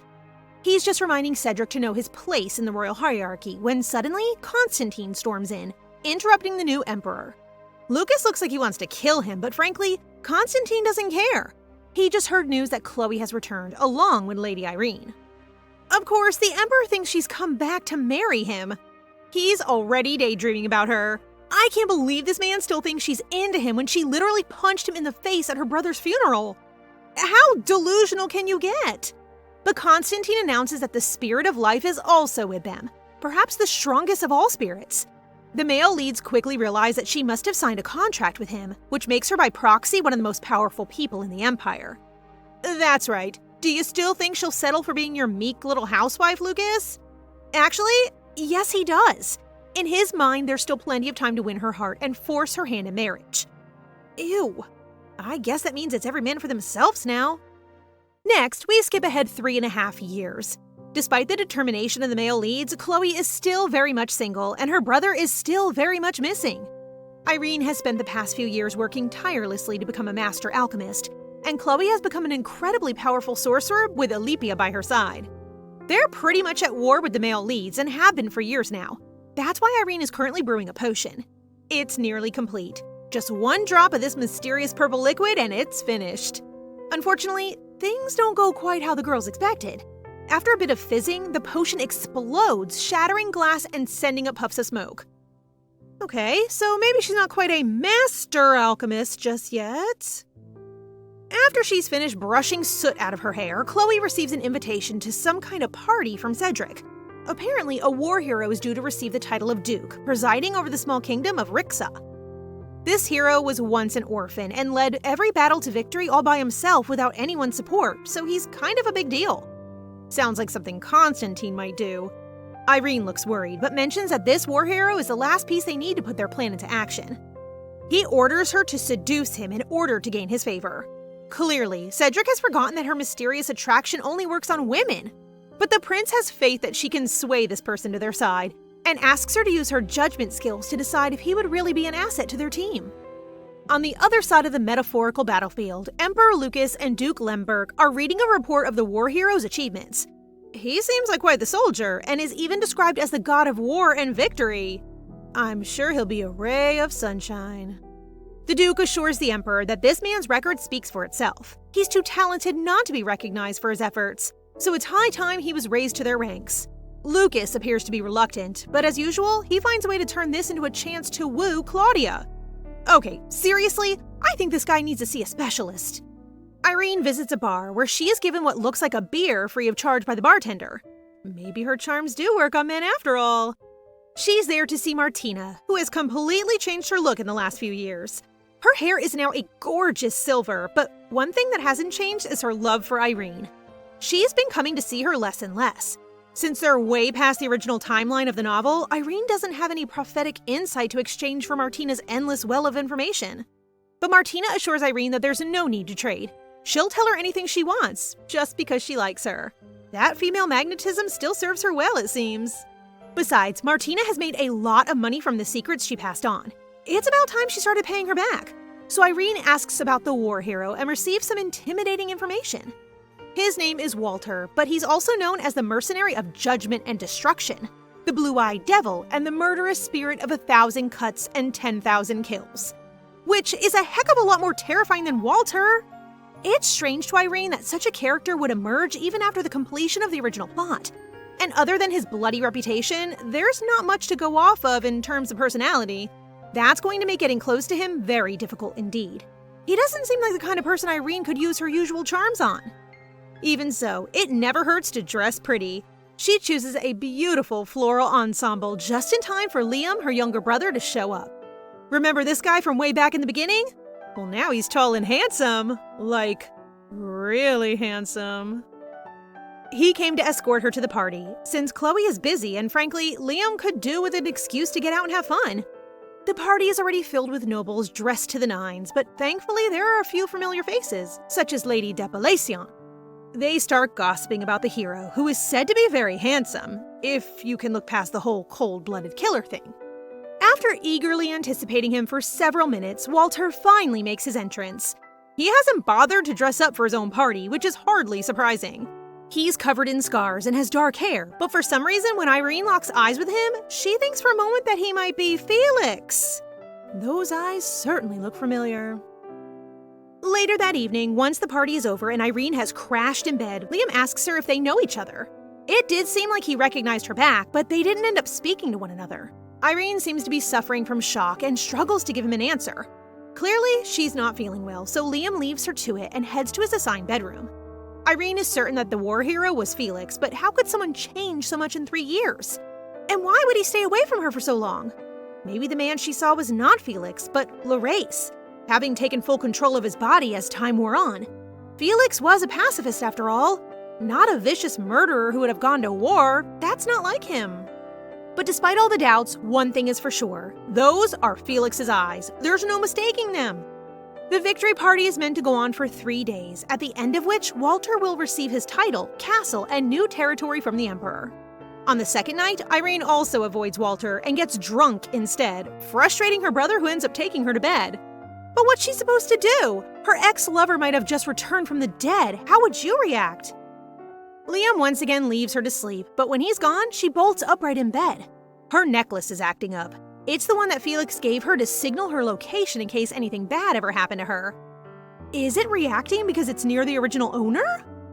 Irene drops the gem, allowing it to shatter on the floor.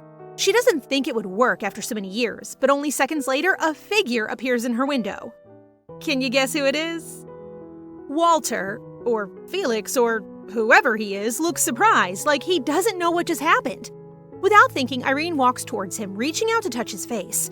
And then she grabs him, sending them both flying out the window. Well, that was a short reunion. Just kidding, they're both totally unharmed, and when they hit the ground, Irene is practically grinning. She tells him about how hard she chased after him and starts to cry. Wherever he goes from now on, she wants to be beside him. She begs him not to leave again, but Walter cuts her off and tells her to go inside. Even his voice sounds the same. She touches his cheek and he slaps her hand away, telling her not to call him Felix. Irene asks if he got sick of her, if that's why he ran away. Walter says yes, but honestly, who could believe that? They just fell out of a window together and still he protected her on the landing. There's no way he doesn't still care for her, even if it's just a little bit. Irene is acting borderline hysterical, so Walter/Felix shoves her back and gets to his feet. He says he's forgotten how to love, but that just makes Irene more certain that he did love her once.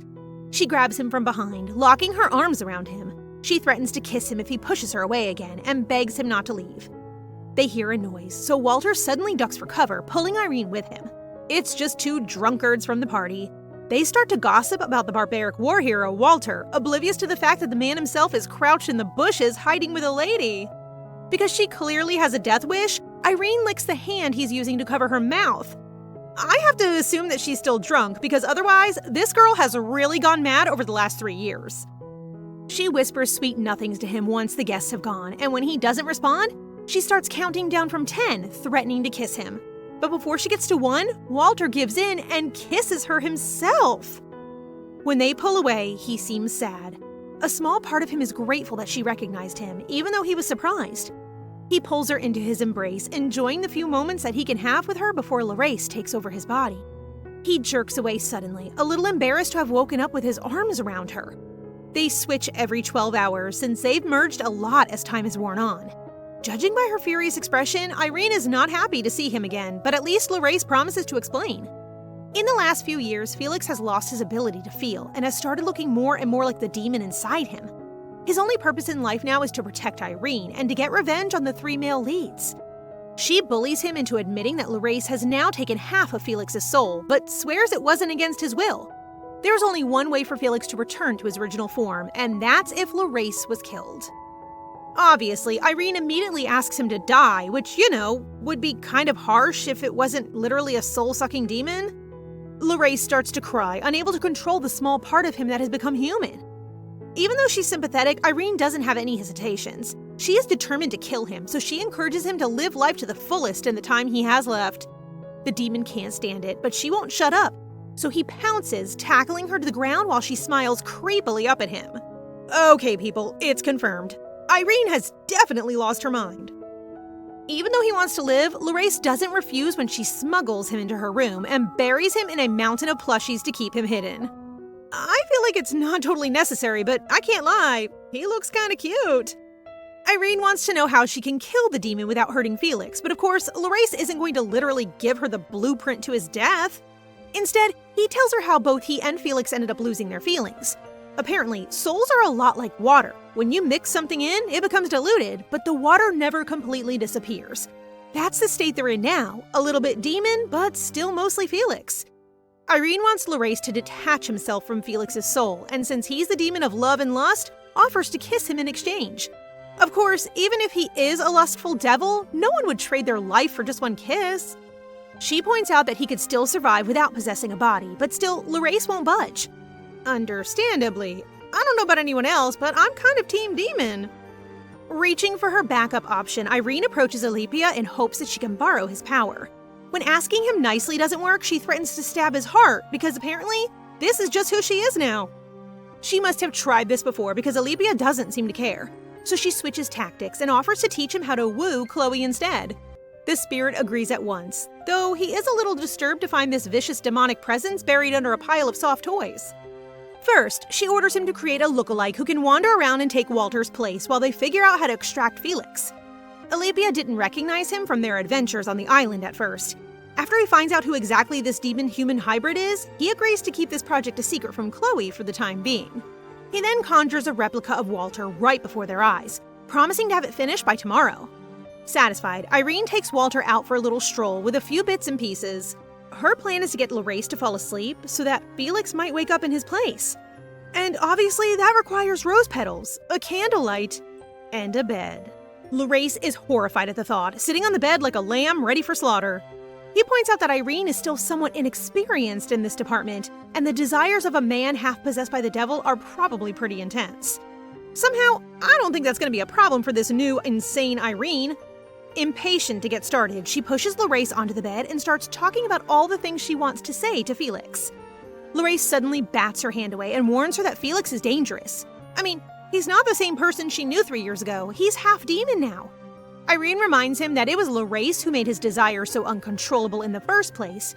He doesn't have the right to call Felix a threat. His heart starts to burn. Larace is in agony, and he can't understand the emotions his body is producing. Watching him closely, Irene suggests that it might be jealousy, though it's hard to tell which of the souls is jealous. Swearing to endure whatever comes next for the sake of her love, Irene orders Larace to lie down and go to sleep. Despite his discomfort, he does eventually fall asleep. Irene stands over him like a creep, freaking out at the idea of seeing Felix again.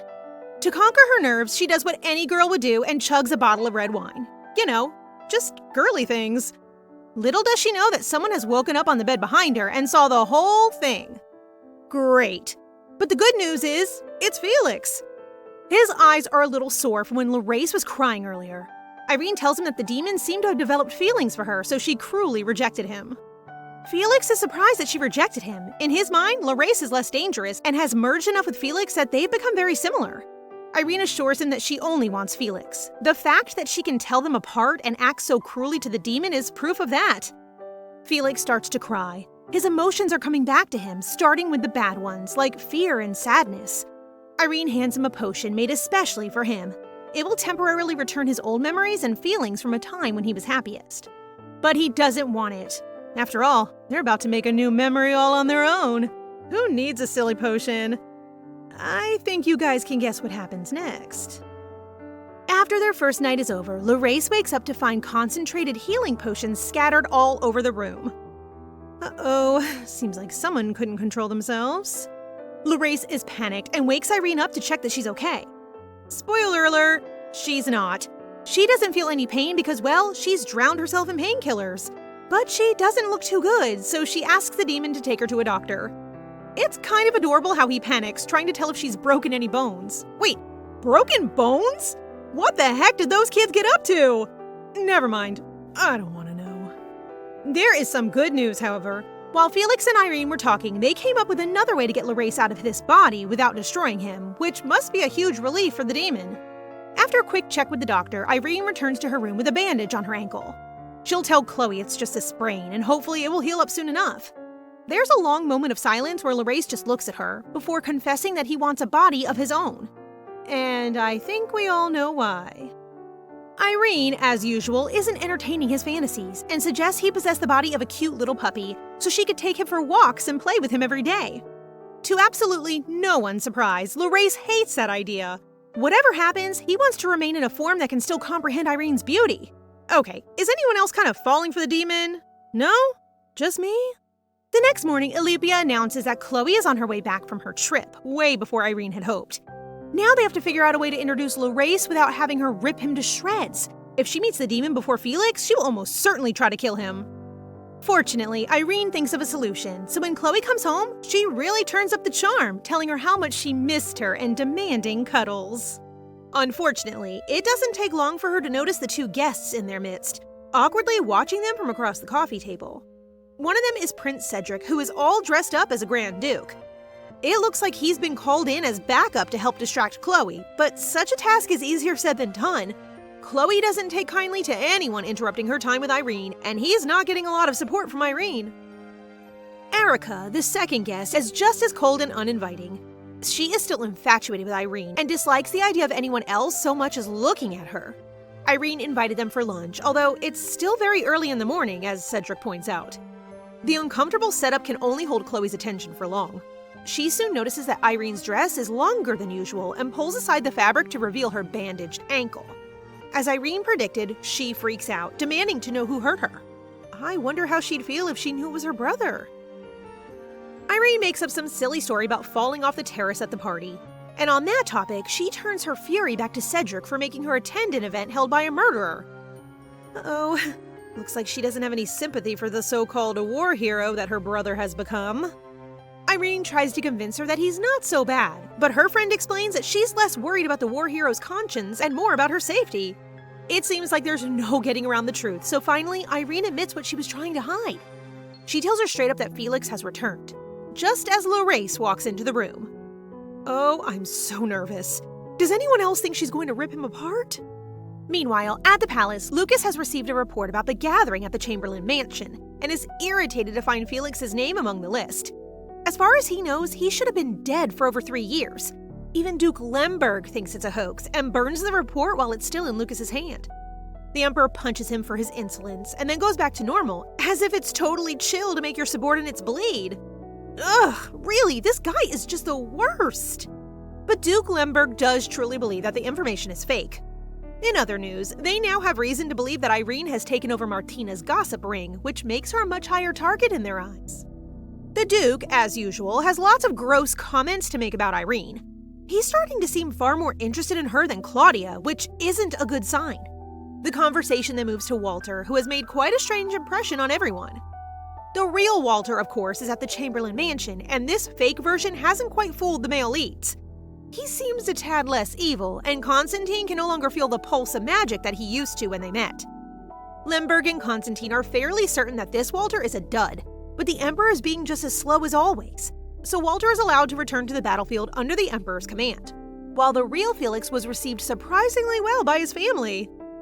Isn't that a relief? After that, Felix kind of just slides back into normal life. Irene finds him reading in the library just like the old days and uses the opportunity to slide onto his lap. Honestly, girl, at this point, I respect the hustle. She doesn't let a single opportunity go to waste. But she should probably know better than to tempt a man half possessed by the demon of lust. Felix starts teasing her back, encouraging her to try and keep reading while he is busy kissing her neck. All jokes aside, the book is actually important. Irene said she wanted to make a soul-separating potion to extract Larace from Felix's body with as little harm as possible. The book has directions on exactly how to do that, but it requires divine power, which would make things complicated. For the time being, they would rather enjoy each other's company. And with Felix's potion in full effect, he's able to regain some of the sentiment and memories from his old life. They're still a little hazy, but at least they're there. Although the more human, affectionate feelings are mostly still gone. It's like he remembers them but can't quite understand them. They're starting to return bit by bit. For example, Felix suddenly announces that he wants to hug her, which is a step in the right direction. Although given his strength, he'd probably squish her if he tried, so Irene hugs him instead. He seems flustered and doesn't know what to do. He's like a big, adorable puppy. Irene tells him that at times like these, he just needs to call her pretty, which is pretty good advice for all men at all times if you ask me. The next morning, Felix finds a mouse scurrying around the lab. Being the famous war hero that it is, it's no surprise that his first instinct is to kill it. But Irene encourages him to heal it and release it instead. After all, that's what a person with feelings would do. It's a sweet moment, but it brings to his attention all the souls he has taken on the battlefield. When Felix's emotions return, if they ever do, will he be plagued by guilt? It's a difficult position to be put in. Would you rather feel nothing or feel a lot of remorse? Thankfully, Felix seems to believe that remorse is still better than nothing at all. And at least he'll have Irene to help him through the pain. And she's not going to let him suffer alone. Jealous of all the alone time with Irene, Chloe soon appears and asks Felix lots of uncomfortable questions about his blood-stained past. It must be difficult for her to see him acting so cold and careless when the brother she knew was so peaceful. She asks him to step aside so she can have some time with their shared obsession, but Felix won't budge. They start fighting over her, so Felix takes Irene in his arms and basically says, "Come get her." I am just waiting for these guys to throw hands. I feel like it's gotta happen at some point. Later that afternoon, Cedric is introduced to the new Felix and given the full story about his budding romance with Irene. It seems to be difficult for everybody to comprehend, especially Erica and Chloe. Chloe says that if he was anything like the old Felix, maybe she would allow it, but this scarred, buff war hero is nothing like the brother she grew up with, so instead she's strongly opposed to their relationship. This is literally like a family intervention, when the parents and siblings disapprove of someone's boyfriend. Erica also deeply mistrusts the new Felix based on the emotionless look in his eyes. As if this situation wasn't tense enough, Irene suddenly announces that she wants to propose to Felix. With a terrifying smile, Chloe tells her that they can only consider marriage 30 years after her brother returns to his original appearance. Oof, this is going to be harder than they thought. While they're trying to ease the tensions in their little makeshift family, the male leads are once again plotting on how to further subjugate the Empire. You know, classic evil villain stuff. Duke Lemberg encourages Lucas to begin a reign of terror, treating his subjects cruelly and without mercy so that the people will keep in line. To keep the nobles happy, they'll host regular entertainment events like duels and swordsmanship contests. And to keep a tighter grip on the poor, he suggests they only offer free meal tickets to those who will swear loyalty to Lucas's god, Dacio. They will also refurbish the temples so that they are the most glamorous and beautiful of all. That will entice people to come and join his religion, and then they will be easy to influence. Obviously, Constantine, who is the only devout man amongst them, does not like the idea, especially when Benjamin suggests selling pardons to the worshippers. Will this be what finally tips him over the edge? Somehow, I don't think so. When he returns to the temple, the head priest asks him if the emperor has had a change of heart about the ongoing war. Has he even met Lucas? Obviously not. Constantine wants more influence on the empire, but in order to do that, he will have to follow Benjamin's plan to encourage more worshippers to join their religion. That way they will have more power and also more money. The head priest looks shocked, but Constantine threatens him, reminding the man of what happened to the last head priest when they disagreed. See, I told you, Constantine is no different from the rest of them. In the throne room, Cedric is lounging about as usual when his brother catches sight of a strange look in his eyes. Turns out the prince has taken a little something that was gifted to him by Duke Lemberg, because of course that guy trades in those kind of things. The conversation leads on to the Duke, so Cedric asks if they're still getting along these days. The answer is no. Lemberg continues to challenge his power, comes up with all the plans himself, and teases the Emperor in increasingly subtle, passive-aggressive ways. Sensing an opportunity, Cedric prepares 2 glasses of wine and encourages his brother to drink up. Once the wine is flowing, Lucas is more willing to talk about the Duke's plans and his growing discomfort. Earlier, Irene explained to Cedric something known as the green frog effect. It's all about authority and how people react when they're given orders. Usually, even if they have no choice, humans become threatened when they are told what to do. So what you must do is present an alternative that looks generous, allowing the subject to mistakenly believe that they achieved freedom. Using this effect, Irene encouraged Cedric to look for cracks between the 3 male leads and widen them as much as possible. If he can trap his brother, for example, into thinking that he has a confidant in Cedric, he can offer him an alternative which seems to give him more power, when actually, he'll end up doing what Cedric wanted all along. With that in mind, Cedric encourages Lucas to run the show himself, particularly the upcoming circus event Benjamin suggested.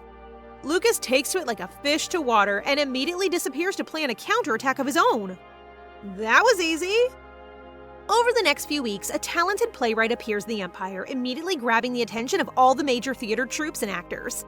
They haven't been seen by anyone, but they go by the name Shaying Spear and have written some curiously named pieces like Night Meal in the Summer. Sound familiar? Despite the strange titles, the pieces themselves are impressive enough to have captured the attention of even the Emperor, who is now very invested in planning the circus. He demands to meet the playwright, but before they arrive, a talented musician by the name of Mozzarella is ushered in. Why would you pick a type of cheese? Anyway, it looks like this is all the work of Irene and her allies, since she's also been busy composing new sonatas under the stage name Beethoven. If it ain't broke, don't fix it, right?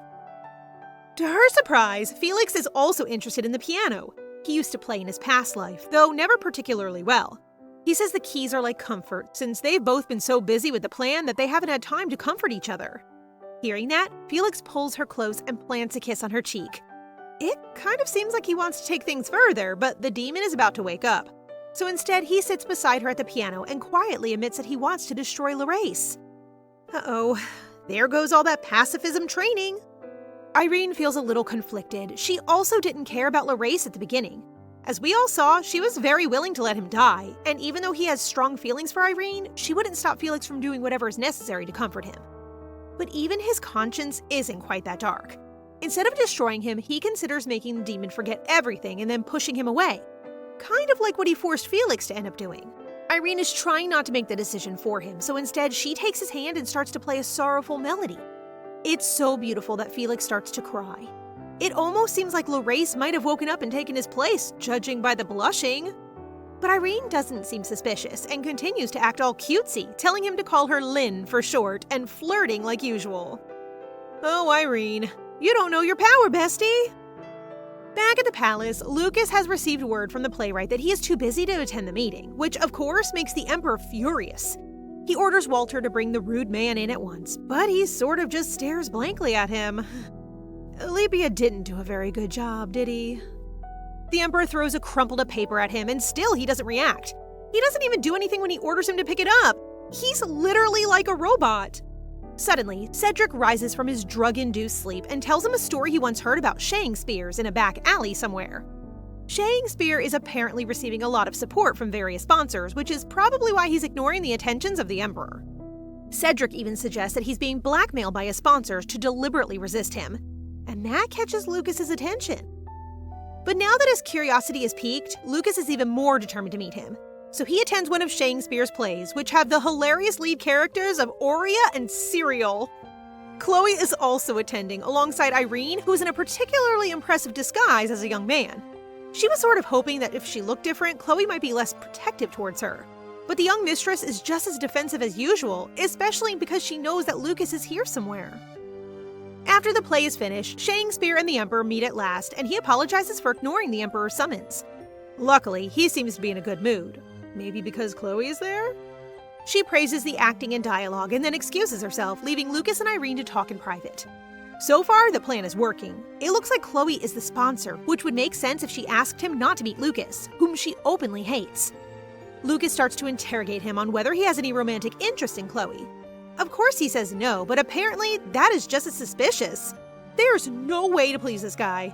Irene has to really ramp up Shakespeare's love for the theater, and when he's finally convinced that this man poses no threat, the Emperor agrees to support him and regularly attend the performances. Great! Part 1 is complete. Part 2 of this mysterious plan apparently involves Alipia making a clone of Chloe, although, judging on how the Walter clone has acted, I'm not too sure this is going to go down very well. Before they put the next phase into action, Irene meets with the Duke Chamberlain, who we haven't seen in quite some time. Somehow, in the last few years, he has picked up some disturbing slang. When she arrives, he calls her baby, thinking it's just a cute nickname to call someone younger than him. Technically, he's not wrong. After the initial shock has worn off, the Duke confesses his fears over the whole situation with Felix. When he met the new and improved version of his son, he looked very sad. Not because he hated him, but because he felt the immense guilt of a father who could do nothing to help his child. Irene comforts him. Like the changing of the seasons, everyone will adjust given time. Instead of feeling sorry for Felix, the Duke should just express his emotions and say how much he cares for him. The Duke mumbles something about not being able to afford looking after both of them, which Irene takes as a sign that he approves of them getting married and moving out. He resists this idea, but he does give her permission to call him father, so I think it's pretty clear where he stands on the whole marriage situation. At the palace, the real Felix has taken up the position of his clone to avoid any more suspicion. Constantine notices at once that the real version is back. He can sense the weak magical powers inside him and knows that it is due to one of two things. Either he really doesn't have a lot of power, or there's actually a demon inside him trying to suppress the power he gives off. Wait, how did he guess that so quickly? Felix isn't threatened. Since Constantine came to see him, there must be something he wants from this demonic entity. There's no point in him trying to pretend to be normal. Constantine has seen him on the battlefield, so he knows that Felix is more than just a soldier. Since Constantine was asking about his connection to Chloe, there's a chance he wants to use Felix to get closer to her. But the Chamberlains don't know that he still has magical abilities. I mean, a guy with divine power only just figured it out. How was his family supposed to? Felix teases Constantine by announcing that the Emperor is with his sister right now. Since he decided to support the artists of the Empire, Lucas, Shakespeare, and Chloe are now having tea together. Actually, this is the clone of Chloe that Olympia conjured. Thankfully, she's a lot more impressive than the last one and is showing just as much hatred toward Lucas as the real Chloe would. And he's being extra despicable today, bargaining with her over the artist's rights to spread their talents among other sponsors. Lucas wants Shakespeare to be working exclusively with the imperial family, and on top of that, he wants Chloe to keep in touch and visit him regularly. If she refuses, he promises to use his power as emperor to have Irene executed. Ouch! If they didn't have the fake Chloe, that would be a real problem, but fortunately, she can agree and meet up with the emperor in her stead.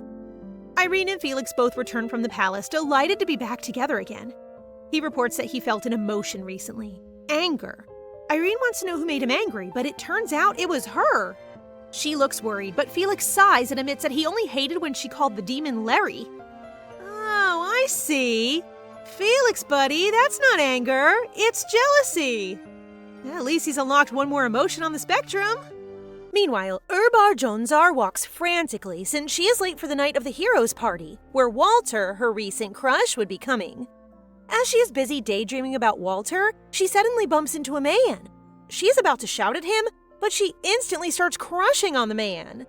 As the man helps her stand up, Urbar quickly asks his name.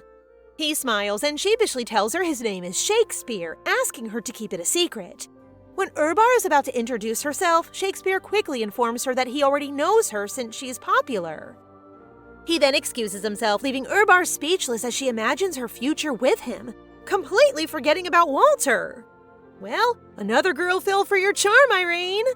After Irene stops and again drinks the potion to erase Urbar's memory of her presence during their encounter, she starts to remember that the potion she has taken has two requirements. One is to contain the soul, and the other is to include an enormous amount of divine power. Next, Irene remembers that Constantine caused Claudia's imprisonment in the original story. While Claudia was running away from them, she accidentally discovered a secret underground passage, hence why Irene was looking for the passage. A few hours later, Irene finally finds the secret passage. Upon entering and looking around, she is shocked to see that Benjamin is also there. As Irene quietly spies on Benjamin, she notices black smoke, which makes her realize that Benjamin might have summoned a devil. But Irene suddenly freezes when Benjamin stops near her. He begins to search around since he feels the presence of others. Luckily, the devil tells him off that he's just paranoid about it. He might as well search every nook and cranny to kill all the rats in their house. Afterward, the devil reminds Benjamin that the oath ceremony will start soon, making Benjamin hurriedly cast a spell. Upon witnessing this, Irene quickly leaves to find out what Benjamin did. Outside, she sees the bright lightning that Benjamin cast, making her instantly run toward it. Meanwhile, Claudia remembers the oath of allegiance to the Emperor, in which they swear to the Emperor, the light of heaven, to praise and willingly serve him until the very end. On the other hand, Lucas is staring at Claudia and thinks she's already opening up to him. When Claudia suddenly looks at Lucas, it fuels his imagination that Claudia is starting to like him. Meanwhile, Claudia disgustingly breaks eye contact with Lucas, thinking about how crazy Lucas looks. Lucas is an obsessed crazy dog? Olympia notices Claudia being uncomfortable, so he shares that he can easily get rid of Lucas, but Claudia stops him since now isn't the right time. Afterward, Lucas announced the start of the oath ceremony, but suddenly, everyone notices the ground shaking. There's a lightning strike near the party too. As everyone starts to panic, Olympia quickly stops it from hitting them, asking Claudia what her plan is. Claudia then urges Olympia to tell her how long he can maintain it. Olympia explains to Claudia he can only protect half of the Empire's land. Beyond that, it will be hard to use his power. The people witness this, realizing that the King of Spirits is with them to purify their land again, so they begin to praise Claudia. Meanwhile, Lucas instantly knows that this is all Benjamin's doing. What a nuisance he's lately! Claudia calms everyone down, reassuring them that nothing will happen as long as she is there. But Lucas quickly stands up, angrily berating her for acting on her own. He forcefully grabs Claudia, but luckily Walter draws his sword to stop him. This makes Lucas question whether Walter is also siding with the Lemberg family. Hearing this, Walter is still unfazed and points the sword towards the Emperor, who reminds him that the punishment for his action is treason. But Walter mockingly asks Lucas if he enjoyed the throne the Duke of Lemberg established for him, making him angrier. Lucas tells Walter that he will regret this choice, but Walter is sure that he will never regret it. Afterward, Claudia tells Lucas how long his brother has been waiting for this day to happen, something that confuses Lucas. Just then, Walter recites the Oath of Allegiance again, shocking Lucas with this revelation. Meanwhile, as Irene runs, she realizes that she is circling the same place, almost as if stuck in a loop. She starts panicking, knowing the potion might wear off. But then she suddenly falls and notices that Benjamin is behind her, which is the reason why she's losing consciousness. When Irene wakes up, she notices that she is in jail. She quickly examines herself to see if the transformation dissolved, but luckily, it didn't. Benjamin then approaches Irene, pointing out how quickly she returned to her senses. In fact, he only planned to wake her up after everything was over. He also points out that he knows she is Irene, seeing through her manly disguises. Irene tries to deny this, but Benjamin reaches for her face while explaining that, upon investigation, there are no records of his identity. He adds that he also noticed that his pretty eyes are the same as those of Irene's. Still, Irene tries to reason out that the golden eyes aren't exclusive to the Amber family. However, Benjamin threatens to pluck out his eyes after eliminating him. After all, he possesses eyes similar to what he covets. A chill runs down Irene's spine as she confesses that it's really her. Afterward, Irene asks why Benjamin hid and chained her in jail, to which Benjamin replies that she needs to stay here until the chaos is over, since she has a disruptive influence. Irene then asks Benjamin why he summoned the devil, but stops after realizing that the devil was given to him as a gift from a friend. Benjamin also confirms her suspicion and thanks Irene for it. Oh no, Irene, what have you done? Meanwhile, Felix notices that the guards are about to attack them, thus he instructs Claudia to take care of Lucas for him. She heeds his words, but she does this by knocking Lucas out. Next, the Minister of Magic is shocked to witness Walter single-handedly blocking their attacks. She realizes that she's seen this move where infusing mana into the sword can accurately shatter the core of magic, but this move is only made by Felix. She runs off, announcing that she'll check closer, but upon seeing who that man is, she instantly knows who it is, calling them traitors. Seeing Elisa, the Vice Minister of Magic, Claudia explains why they are doing this. Claudia starts by telling Elisa that they need to fight together, but Elisa asks if she is trying to make them join the rebellion. Claudia explains the current situation with demons lurking, ready to take over the imperial lands. Even if Claudia had a contract with the Spirit King, they still aren't safe since all she's doing is a bandage solution enough to calm the people and ease the chaos. It's not preventing the devil itself. So the only way to solve this problem is to kill the demons, otherwise the past will repeat itself and the empire will soon collapse. But Alex says he doesn't believe her, urging her to release the Emperor and ask for his forgiveness. Hearing this, Claudia is left with no choice but to threaten them with the Emperor's life. If they don't help protect the land, everyone would perish, thus rendering the Emperor's survival useless. After, Alex shares that, according to some records, the devil will always be beside the summoner, trying to imply that they may have summoned the devil. After listening to everything, Elisa asks Claudia what she plans to do. Claudia tells her that with the wizard's help, they can take an oath together. The oath has no extraordinary power, however, it's a known myth that whoever breaks it will have bad luck for the rest of their life. With that in mind, they all take the oath. Next, after taking the oath, Claudia looks at Felix and asks him if he will kill them all, which he assures he will. As Felix is about to leave, Claudia also informs him that she will lead the people to a safe place, making Felix realize how grown a woman his sister is. I also want a brother like Felix, please! Felix grabs the separation potion that Irene created, but he knows that this potion has a higher chance of death from shock than soul separation, since even if they are separated, they'll never be intact. Claudia taps Felix, reassuring him that everything, all of them, will still be together as long as they survive this. But after Felix drinks the potion, Alex starts to attack him, leaving him no choice but to eliminate Alex, much to Elisa's shock. Meanwhile, Irene boredly looks at Benjamin, asking him if he has nowhere to go, to which Benjamin replies that he will only be watching over her for now. Later, Benjamin asks Irene if she can also see the future. Irene is surprised since she didn't think Benjamin believed in such a thing. Benjamin, on the other hand, smirks at her, commenting that even a devil had been summoned, so there's nothing strange about believing in such a thing. He then starts advancing towards her, proposing that she stay by his side for the rest of her life. But this only makes Irene feel disgusted towards him. Yet she tries to hold back, remembering not to do anything that may provoke Benjamin. As a response, Irene playfully asks him if he has a death wish, but Benjamin only finds this cute. Dude, you are so weird and disgusting! He then reminds Irene that she needs to adopt the law of the jungle. Just when Benjamin thinks she's about to give in, she quickly gives him the nasty finger. Benjamin quickly starts making intimate advances on Irene, but she stops him, reminding him that currently she is still a man. Yet to her horror, Benjamin doesn't mind. After all, no matter what the gender, the contents are all the same. Hearing this, Irene starts to attack Benjamin, making him fall to the ground. However, Irene's plan fails when the devil instantly appears, making her back away from Benjamin. After learning of Walter's involvement, Benjamin starts to wonder about it. The devil also informs him that Walter is a wizard, which surprises Benjamin. Upon hearing this news, Irene realizes that Felix might have drunk the potion and gone to the temple to complete the separation. Benjamin asks more about Walter, unable to believe the news since he was evil to the core. But apparently, the devil informs him that he could feel the devil's soul within Walter. Because of this information, Benjamin starts to remember how strange Walter was in the past. He felt a faint sense of magic, but he thought it was about the sorcerer. This then makes him suspect that Felix might be alive. Realizing this, Benjamin comments to Irene that it's her fault Felix is in that state, a living ghost and sinner. To his dismay, he's talking to nobody. Irene has escaped. He quickly commands the guards to look for Irene, threatening that if they don't, their lives are on the line. Irene, in her original body, runs towards the exit but stops to hide after noticing that the guards are nearby. She then overhears Benjamin telling the guards to secure the entrance since it's the only way out. Irene then realizes she needs to find another exit. Unexpectedly, she notices a strange door and heads inside. To her surprise, the room is crowded with wizards.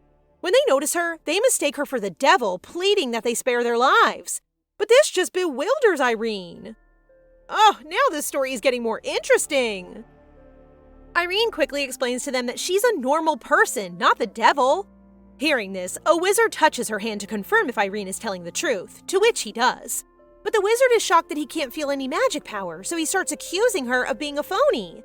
The wizards then gather together, holding a meeting away from Irene, who looks at them weirdly. She thinks that these wizards are all innocent, though. After the meeting, the wizards approach her again, wondering how a normal person like her got into the place. Irene casually replied that she got in normally, but the wizards don't believe her since the place belonged to the devil. No one could enter without his permission. Hearing this, Irene explains to them that she only pushed the door, making them erupt in outrage. She then breaks the truth. They were probably imprisoned because they were sacrifices. But then Irene continues to tell them that from now on, they are free from the devil's bondage. To her dismay, they don't seem to pay her any mind. Afterward, Irene asks him if they have any news about Cedric. The wizards inform her that Cedric's limbs are intact, but he has already signed a deal with the devil, paying the devil with his dreams. After Nevis was summoned, the contract was sealed, putting Cedric into a deep slumber. Irene then tells the wizards they can escape together. To convince them, she lies that she'll give them a chance to meet the devil, to which they quickly agree to. Meanwhile, Felix searches for the devil when an arrow is fired at him. He easily stops it, of course, but when he throws it back, his own strength surprises him. He then realizes that it might be due to the potion he drank ahead of schedule. He then remembers why he's doing this and tries to stop his emotional outburst. He tells himself that he doesn't want to forget Irene's face and smiles, and moments later, he's surprised to realize that he's crying. Oh, Larry, I feel sad for you too! Larry realizes that if his soul is separated from Felix's body, then it'll be the worst ending for him. With this in mind, a sense of desperation fills Larry, and he learns that there's a loophole in his contract with Felix. He can take away Irene for himself. Larry then starts planning that when Felix retrieves his soul, Larry will eat and erase it, and as he sleeps on it, all of Felix's memories will be his. Larry smirks, feeling confident about his plan since technically, he isn't breaking his side of the contract, which means he'll still be able to use evil power. What the heck? Why did you easily change, Larry? Meanwhile, Irene and the other wizards escape the devil's place using the magic rug. As they arrive at the temple, a wizard places a bracelet on Irene's hands as a token of appointment to ensure that Irene keeps her promise. Afterwards, the wizards begin to bomb the temple, shocking Irene with their bold move since she thought they were only sneaking into it. While she's in shock, a wizard signals for her to move forward, to which she follows. Meanwhile, people are amazed at how fully equipped it is at the Chamberlain disaster shelter. They analyze this as the reason for the rebellion, realizing they care more for the traitors protecting them than the emperor who commands the people to the battlefield. Later on, Claudia hears a commotion, and upon looking at it, she sees a guy throwing up blood and collapsing. It turns out he possesses the devil's mark, forcing Claudia to treat him hurriedly. Olympia notices that Claudia is overdoing it. Concerned, he tells her to stop, but she declines since she needs to do it to be able to help the people. Meanwhile, Benjamin notices that Nevis is slipping away, thus he again proposes another contract for Nevis. This makes Nevis wonder what he is willing to barter. Benjamin tells him he can barter his dreams, but Nevis declines. It's his soul that he wants. Hearing this, Benjamin comments why Nevis wants his corrupted soul to be everywhere in hell. Back at the temple, Irene is determined to find and stop Benjamin. Still, upon searching, she unintentionally bumps into Felix, who makes her feel at ease after she sees that he's fine after drinking the potion. But Irene then notices that it's not Felix but Larry that's still in Walter's body. Felix then appears and shares with Irene that he failed since Larry must descend into the human world to defeat the devil and be an absolute demon. Still speechless, Larry takes over and starts to get emotional. Soon, he will forget about Irene, which he doesn't like but is willing to do so to protect her. Irene assures him that they will be able to find a body that Larry can use, but Larry only hugs Irene in response. Oh, Larry, you only want to be loved and seen by others.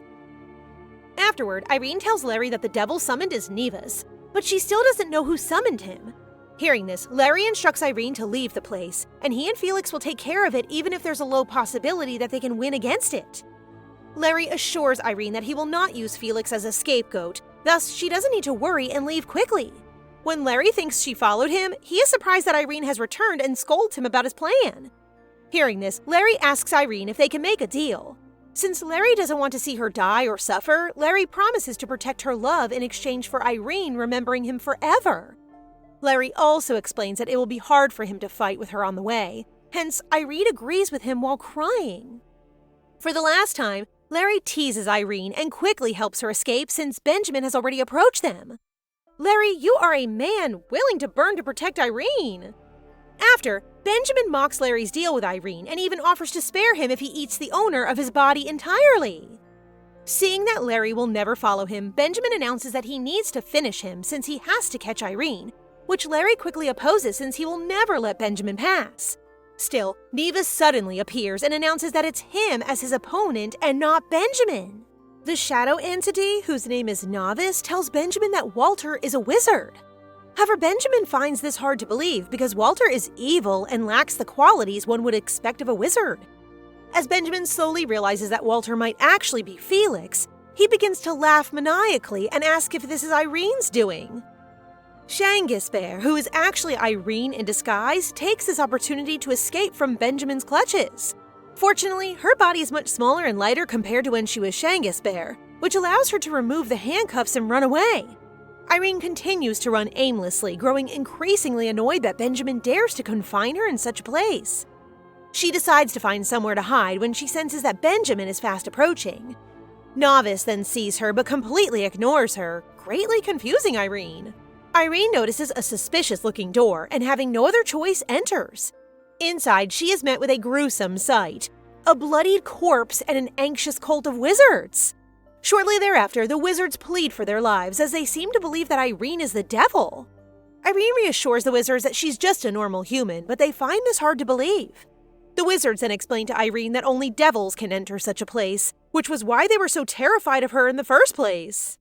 The wizards are baffled as Irene was able to enter the room without permission, ceremony, or payment. Irene then realizes that the wizards are crazy fanatics who came here on their own and were not imprisoned. Irene then asks the wizards if they have seen Cedric in the area before, to which they claim that Cedric came here and paid using his dreams, since that's what Novice enjoys: eating the dreams of humans. So right now, Cedric is under eternal slumber and gave his right to Benjamin, who's currently Novice's contractor. And apparently, there's no way for them to wake Cedric just yet because it's a contract with a great devil. Upon realization of a way to bring Cedric back, Irene then convinces the wizards to escape by letting them all meet a devil they're all crazy for. Meanwhile, Larry wakes up in Walter's body, perplexed. Shortly, he begins to confuse Felix or Walter's consciousness, feelings and thoughts as his own. Though Larry is aware that it's not his in the first place, he's beginning to crave for it, especially Irene. Larry acknowledges that once his soul is put in another host, not in Felix or Walter's body, then he will eventually have to let go of all his passion for Irene. Realizing he doesn't want it to end that way, he wishes to keep Irene for himself. Larry decides that once the soul of the original host of the body gets back, he will consume all of it for himself and take over. After all, Felix is human and made a stupid decision of making a contract with the devil. Elsewhere, Irene and the wizards just arrived at the temple. The wizards as well as Irene are quite in a predicament. They have to get past security in the temple. One of the wizards then gives Irene a bracelet as a sign of keeping her end of the promise. Shortly, the wizards suddenly blast the temple entrance open, making Irene worry about the priests who have to deal with the wizards. Realizing that this was for her, Irene quickly storms into the temple as the wizards create the distraction. At the Chamberlain disaster shelter, the townspeople are confused about the Chamberlain's motives. On one hand, they're committing treason, and yet they're still protecting the people. They're conflicted whether they should maintain a lineage of imperial families that can't even ensure their safety, or acknowledge a tyrant who keeps them safe. Suddenly, a man with the devil's mark suddenly collapses, promptly getting the attention of Chloe and Olympia. Chloe desperately attempts to heal the individual at her expense, which worries Olympia. However, he surrenders, deeming that this is a familiar sight to him. Annoyed, Benjamin confronts Novice for leaving for a while. He then realizes that although Novice is fulfilling his end of the contract, he's still a devil and can't be trusted. Benjamin suggests offering Novice a human body, but Novice can't accept this unless it's through a contract. That is the only way devils can exert their power. Upon hearing this, Benjamin agrees to make a contract instead. However, what Novice wants is not as simple as a dream. It's the soul itself. This confuses Benjamin as he considers his own soul corrupt.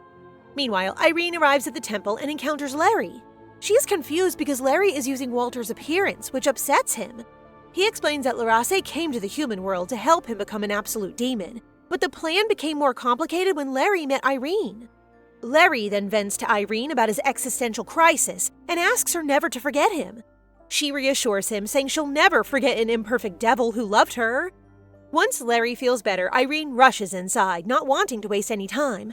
However, Larry discourages her, insisting it's impossible to defeat that devil. Regardless of who the devil is, he still wants Irene to stay away from harm. Irene is skeptical about whether this is truly the right thing for Larry to do, since he's not as capable as Felix. Larry reassures her that he will protect Felix's body, since that's who she loves. In exchange, he asks her never to forget him. He admits that he once considered taking over Felix's body and keeping Irene for himself, but immediately changed his mind upon seeing her. Suddenly, Novice appears. Larry tells Irene that he will create a path for her to escape and asks her to listen to him one last time. One thing is certain, Irene was right about him. He was meant to die, which is why he's going to sacrifice himself for her. Shortly after, Benjamin appears, mocking Larry's resolve. He asks if Larry is actually a piece of Larace, known as the Devil of Love. Larry ignores the question and instead asks Benjamin if he's a new devil, which Benjamin denies. Having had enough, Benjamin tells Larry who his opponent will be, making it clear he still has no intention of letting Irene go any further. Larry is perplexed by how much Novice has grown. Novice then begins to manifest his physical form and affirms Larry's observation. As Irene desperately tries to escape Novice's demonic aura, she contemplates whether she made the right decision. Just as she's about to decide to twist the absolute rules of this world, Benjamin catches up to her. Irene struggles to break free from his grasp, but Benjamin knocks her out since he doesn't like to play with his prey. Luckily, Irene's consciousness remains intact. She wonders why Benjamin seems unaffected by Novice's aura. Perhaps it's his contract with Novice that makes him invulnerable. Regardless, Irene absolutely cannot go back to the prison after coming this far. Out of nowhere, a black hole appears in front of her. One Benjamin seems not to notice. She sticks her hand inside and slowly enters the black hole, leaving Benjamin dumbfounded. Meanwhile, back with Larry, his ferocious battle with Novice continues. However, he is at a disadvantage because Novice is attacking not only his body, but also his soul. Larry still finds it hard to believe that Novice is capable of such an attack, but Novice ignores this and tells him to focus on their fight. Just as Larry thinks he's getting used to Novice's attack, he realizes that he's actually Larace. After all, Novice couldn't be this strong. Larace then reveals himself, telling Larry that he intended to test his growth. But Larry is still terrible. Larry asks why Larace is here and where Novice is anyway.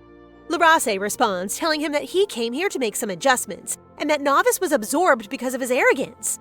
Larace then notes that if Larry continues to trample on his reputation, the same thing will happen to him as well.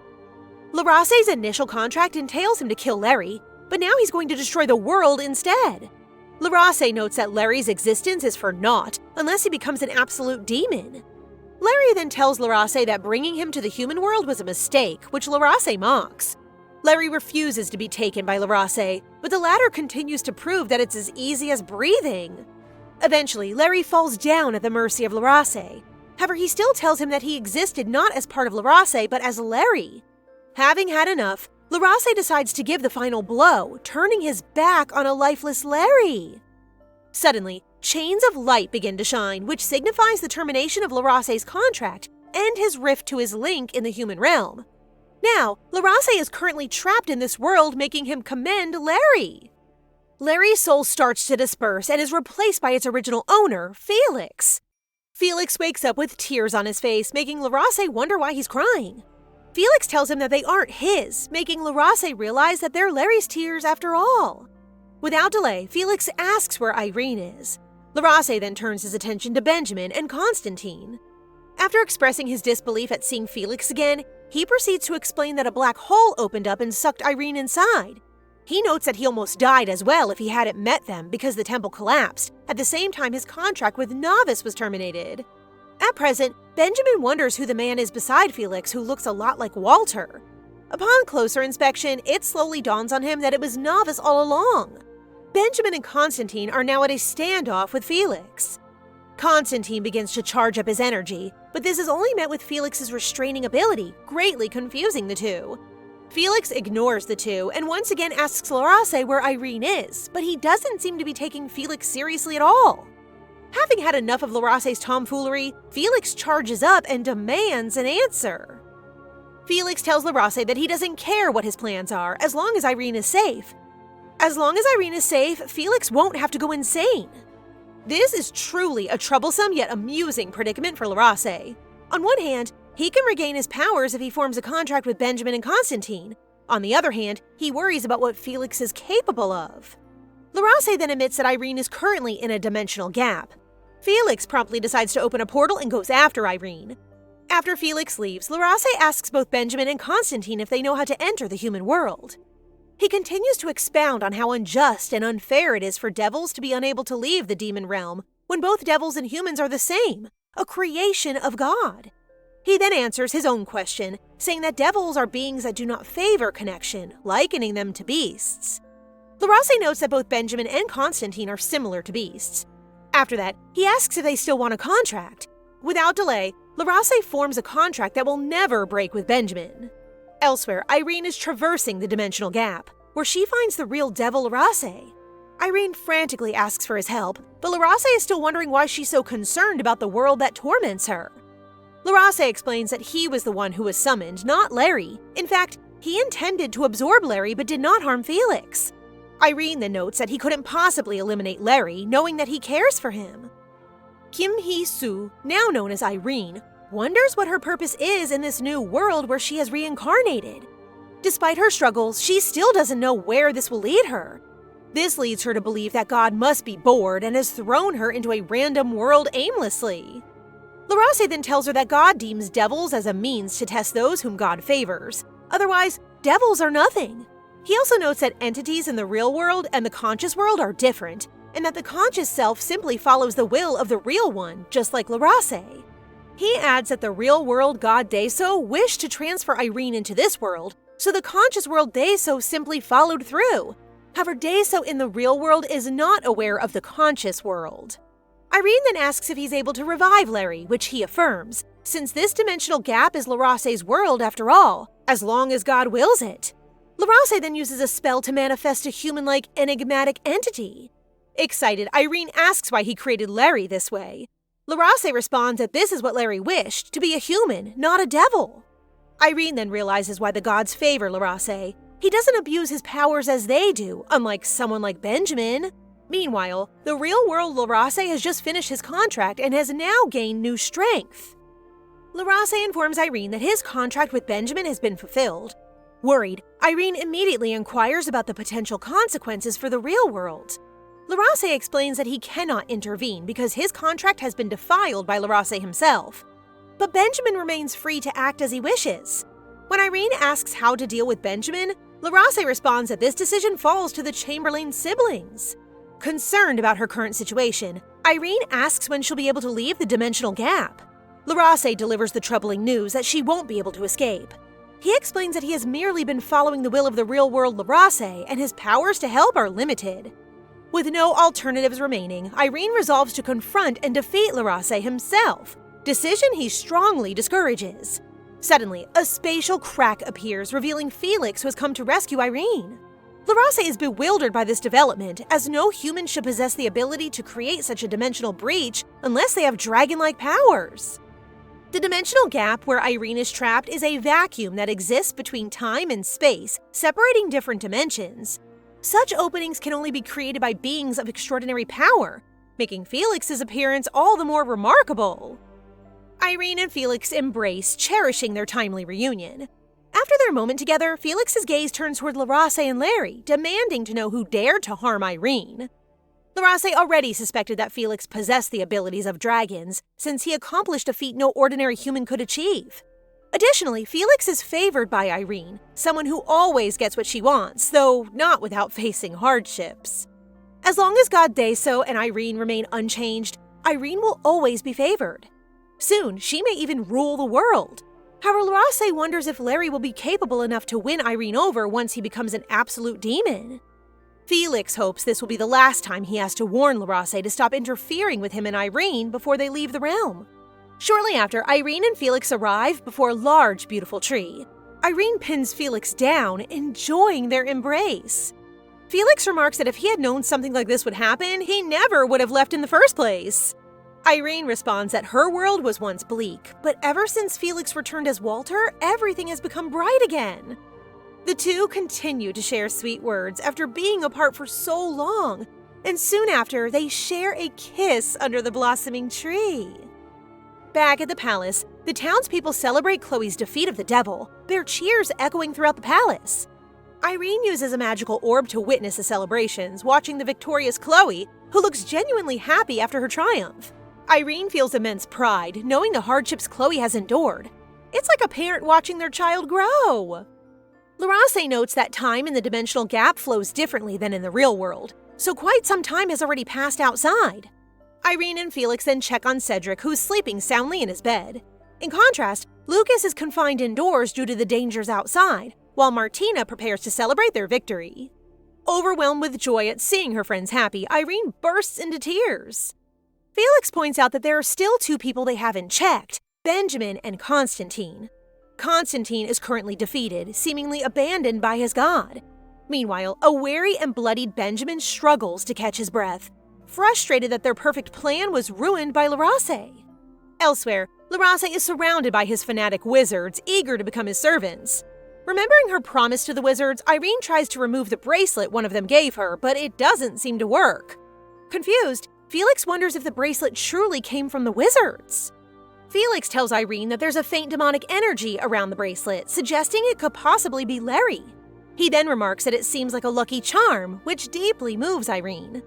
Irene decides that it would be best to set Larry free from his bond to her, so she asks Felix to remove it. Elsewhere, Larry's body finally manifests in the dimensional gap where Larace's consciousness resides. Larry is annoyed that Larace gave him a younger body resembling the person he once possessed, and he's frustrated that he can no longer see Irene. Larace tells Larry that now that he has made him a true demon, he will no longer watch over him. Larry is free to do as he wishes.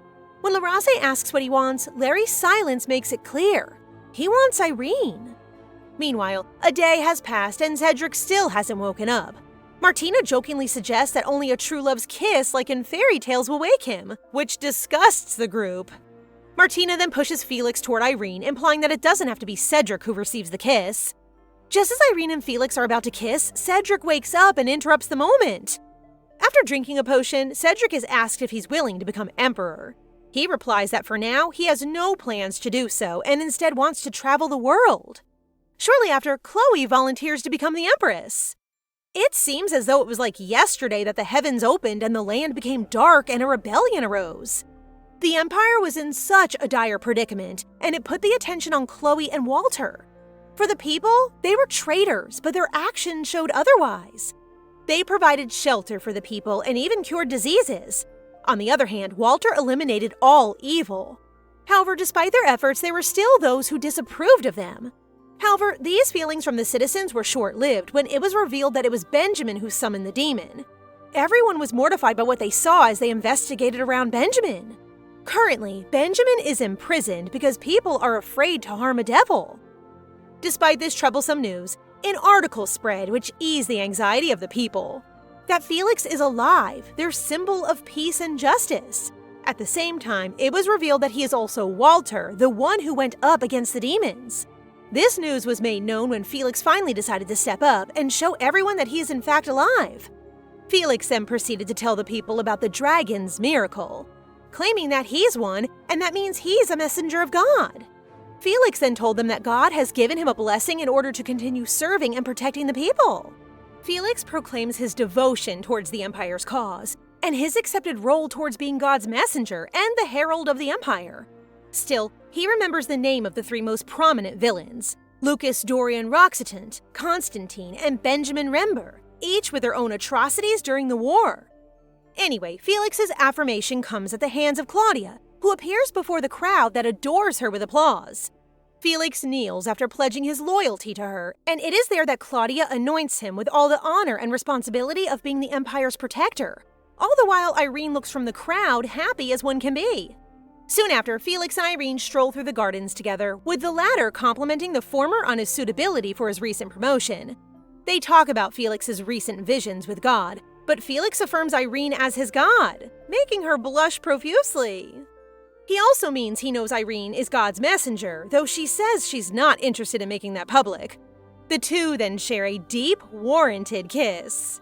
Benjamin Rember recounts his fall, of how he, Lucas, and Constantine were so close to their goal despite bickering. As a random woman lay dying, she curses Rember, who laughs at her last attempt to spite him. Suddenly, Laraze stabs him in the back, so begins their fall from power. Not laughing now, are you? Now in prison, Benjamin curses the devil for his intervention, until Irene arrives with Claudia and Felix to lecture him, as his mouth gagged. Claudia and Felix assure Irene she did the right thing, while berating Rember for his mad scramble for power. It's in his character to be greedy for power, to utterly abuse it. The meeting is mainly to inform Rember of the growing support for Claudia as emperor, even Cedric, the last member of the royal family and the aristocratic faction, and of his and his companion's fate. Lucas, the dethroned emperor, will be stoned, then sent to the guillotine, and Constantine will be cremated. Laraze the devil will be waiting for them all, but for Benjamin most especially, as he's his favorite. Regardless of his manner of getting to hell he oh so wished, Benjamin would have to first endure Claudia's payback for all the wrongdoings he did against Irene, as she started the punishment herself. Only his screams could be heard emanating from his prison cell. Enjoying the bright new day, Irene sits while eating dessert, reminiscing of the recent events that have happened. Indeed, it can't be a 100% lie that Felix received the dragon's blessing, as she wished for Claudia's happiness. That could explain the fall of the rebellion, Felix's powers, Claudia's rise to the throne, and other happenings related to that. At least with those two, they will never be corrupted with the power they now possess. However, for Irene, she's currently depressed because of the tons of work she has to do. The recent expanse of the Empire through war has made her job of managing it a lot worse. But out of the three, it's Felix who's the busiest, being the sole dragon guardian of the Empire. Just as Irene nonchalantly whispers missing Felix, he suddenly appears from behind and tells her he misses her too. The shocked Irene couldn't help but ask if he's an illusion. But since he lifted her up and kissed her dearly, he proved he isn't. The following morning, Irene gets woken up by a noisy cat. Still groggy from sleeping well with Felix there, she turns to wake him up, joking that cats are looking for him, when she realizes tons of cats are indeed surrounding Felix in his sleep. What's with these cute felines? The Chamberlain Empire has finally entered a new era, one of opportunity after the fall of the three traitors. With that, Claudia's rise to the throne has also put some changes into the nobility of the empire. Those who were incompetent, corrupt, or only inherited into richness, yet useless, were stripped of their titles and lands. Naturally, this created a vacancy, and an announcement for anyone talented enough to serve the empire is welcome to the royal court. Because of these changes, the Chamberlain Empire is finally experiencing peace. As for Irene, she is happy because she has a date with Felix. She also inadvertently hears the maid's opinion of her. Though happy that they know she's Felix's girlfriend, she awkwardly learns that they think she's actually with Claudia. Coincidentally, Irene's meeting with Claudia right after tries to give Irene her own kingdom. Naturally, she politely refuses. Upon learning she has a date with Felix, Claudia pleads with Irene to stay, but relents when she learns it's for the hunting competition. While there, Irene meets with a young man she doesn't recognize, and who also fails to impress her. Next, she encounters Lady Redlight. She's extremely grateful towards Irene and tries to ask her to lunch, and with those pleading eyes, Irene might have agreed, that is, until Felix's unexpected arrival. Apparently, he had some free time to see her. Felix's visit isn't a long one. He just came to hug Irene and to remind her he won't be happy if she cancels their date without prior notice. Poor Lady Redlight becomes so afraid that she rescinds her offer for lunch and runs away. Irene then explains how she and Lady Redlight got acquainted to answer Felix's query. She then mentions Claudia as a participant of the hunt, and though momentarily jealous, Irene will cheer for his sister. Felix is happy for Irene's support of Claudia. He returns to the Department of Magic, and soon Irene and Claudia meet before the latter goes off to the hunt. Claudia promises to bring back a boar while Irene waits with the ladies. Few hours pass and the party returns, but without Claudia. It seems she had been injured. To what extent, Irene doesn't know. So she asks to be taken to Claudia, who she finds in the forest with an injured leg. Apparently, she was excited to show Irene her catch that she fell getting off her horse. Thankfully, Irene has a potion to mend bones, and soon Claudia's standing and hugging her for her help. However, all this seems suspicious for Irene. For Claudia to be hurt during the hunt was too much of a coincidence. All the while, an unknown assailant aims an arrow at them from the bushes. As soon as Irene gets a bad feeling, an arrow flies out. Fortunately, it's aimed at a bear trying to attack her and Claudia. They turn to see it's Felix who shot it. However, he has a somber face. He leaves without a word, which even Claudia finds weird. This is stuck in Irene's mind, so once and for all she decides to go to Felix. She finds him reading, though he immediately points out that Claudia's in a meeting. Irene says that it's him she's trying to talk to, though it still doesn't bring any happiness to Felix. However, Irene manages to get him in an embrace and they share a tender kiss. Unfortunately, Sir Carlton bursts into the room, wanting to deliver distressing news. Claudia declared she won't wed. Carlton also mentions the increase in rumors between Claudia and Irene, though Felix asks him to leave immediately. Finally, with her knowing the rumors and Felix's behavior, Irene realizes that he's jealous as he takes her in a hug again and asks her who she's embracing. Irene gives him a reassuring smile and kisses him dearly while proclaiming him as her only love. Keep the sweet kisses coming, you two! And here's more great news! Finally, Claudia gives Felix and Irene permission to marry after a sudden meeting. Irene is shocked by Claudia's granted permission for her and Felix to marry. Apparently, lots of suitors ask for Irene's hand, so Claudia hopes Irene and Felix will marry. She can't deny that Felix is the best candidate, though it's why she's wanting more time with Irene since she thinks she'll be left out of their group when the two marry. Also, Claudia announces that Felix and Irene's future child will be her heir to the throne, though that's up to the child itself. All Claudia wishes is for the child to have their parents' best qualities. Irene is beyond happy, though Felix is more speechless than anything. Days pass and Felix hasn't talked to Irene, who now seeks advice on marriage from her theater friends. Some say it's a good companionship, though others express the toils of a bad match. Anyway, this gets Irene thinking how bad she treats Felix, who always sacrifices his time for her. Now, she resolves to do the same for him. Irene sets up candles, flowers, and an invitation to the harvest festival for Felix in their bedroom, but falls asleep before Felix arrives, who laughs and apologizes for being too possessive and for ignoring her. Irene wakes and asks Felix out for the harvest festival. Irene and Felix first went to see the play she wrote, which was received with a standing ovation. Of course, Felix says he likes it, but on this date, Irene resolves to find out what are Felix's true likes and dislikes as well as his hobbies. Felix has to call her because she got so wrapped up. Irene plans for them to have lunch first, and then she'll learn all about him. They have lobster for their meal, and even that, Irene asks if it's to Felix's liking. She asks him tons of follow-up questions about what he wants, though Felix really does seem to like everything, or do everything well just because. What Irene does learn is that Felix's preference is mainly about her. All the same, Irene resolves to love him even more. After eating, Irene asks him out to a field of flowers, and even Felix is surprised that such a place outside the castle exists. Apparently, the flowers, according to Irene, are of the same kind that Felix had described beautiful from back then. In reality, it isn't the flowers that Felix found pretty before. However, Irene is too silly to realize what he means. He means you're the pretty one, Irene? The two then get closer to each other, their lips separated by mere inches. Finally, underneath the beautiful weather and surrounded by a field of flowers, they share the dearest kiss. They then both agree to rest at the castle. Just as the sunset nears, Felix and Irene find themselves strolling through the streets. While Felix thinks it's time to go inside, Irene, as his escort on their date, persuades him to attend the festival. Apparently, he had never attended one. Felix only observed from afar, and his only experience with festivals was when they rescued the elementals on Kamoli Island. This brings back memories for Irene, and of the low-level demon Larry, whom she learns more about from Larase. Larry isn't pursuing her as of now, but Irene's sad she won't know his true fate. But it's for the best. Irene explains what a true festival is to Felix, one with foods, games, and all that, so the two begin their festival date. Irene takes them to a darts game, though Felix offers to buy the stand itself. But Irene reiterates the importance of working for the price.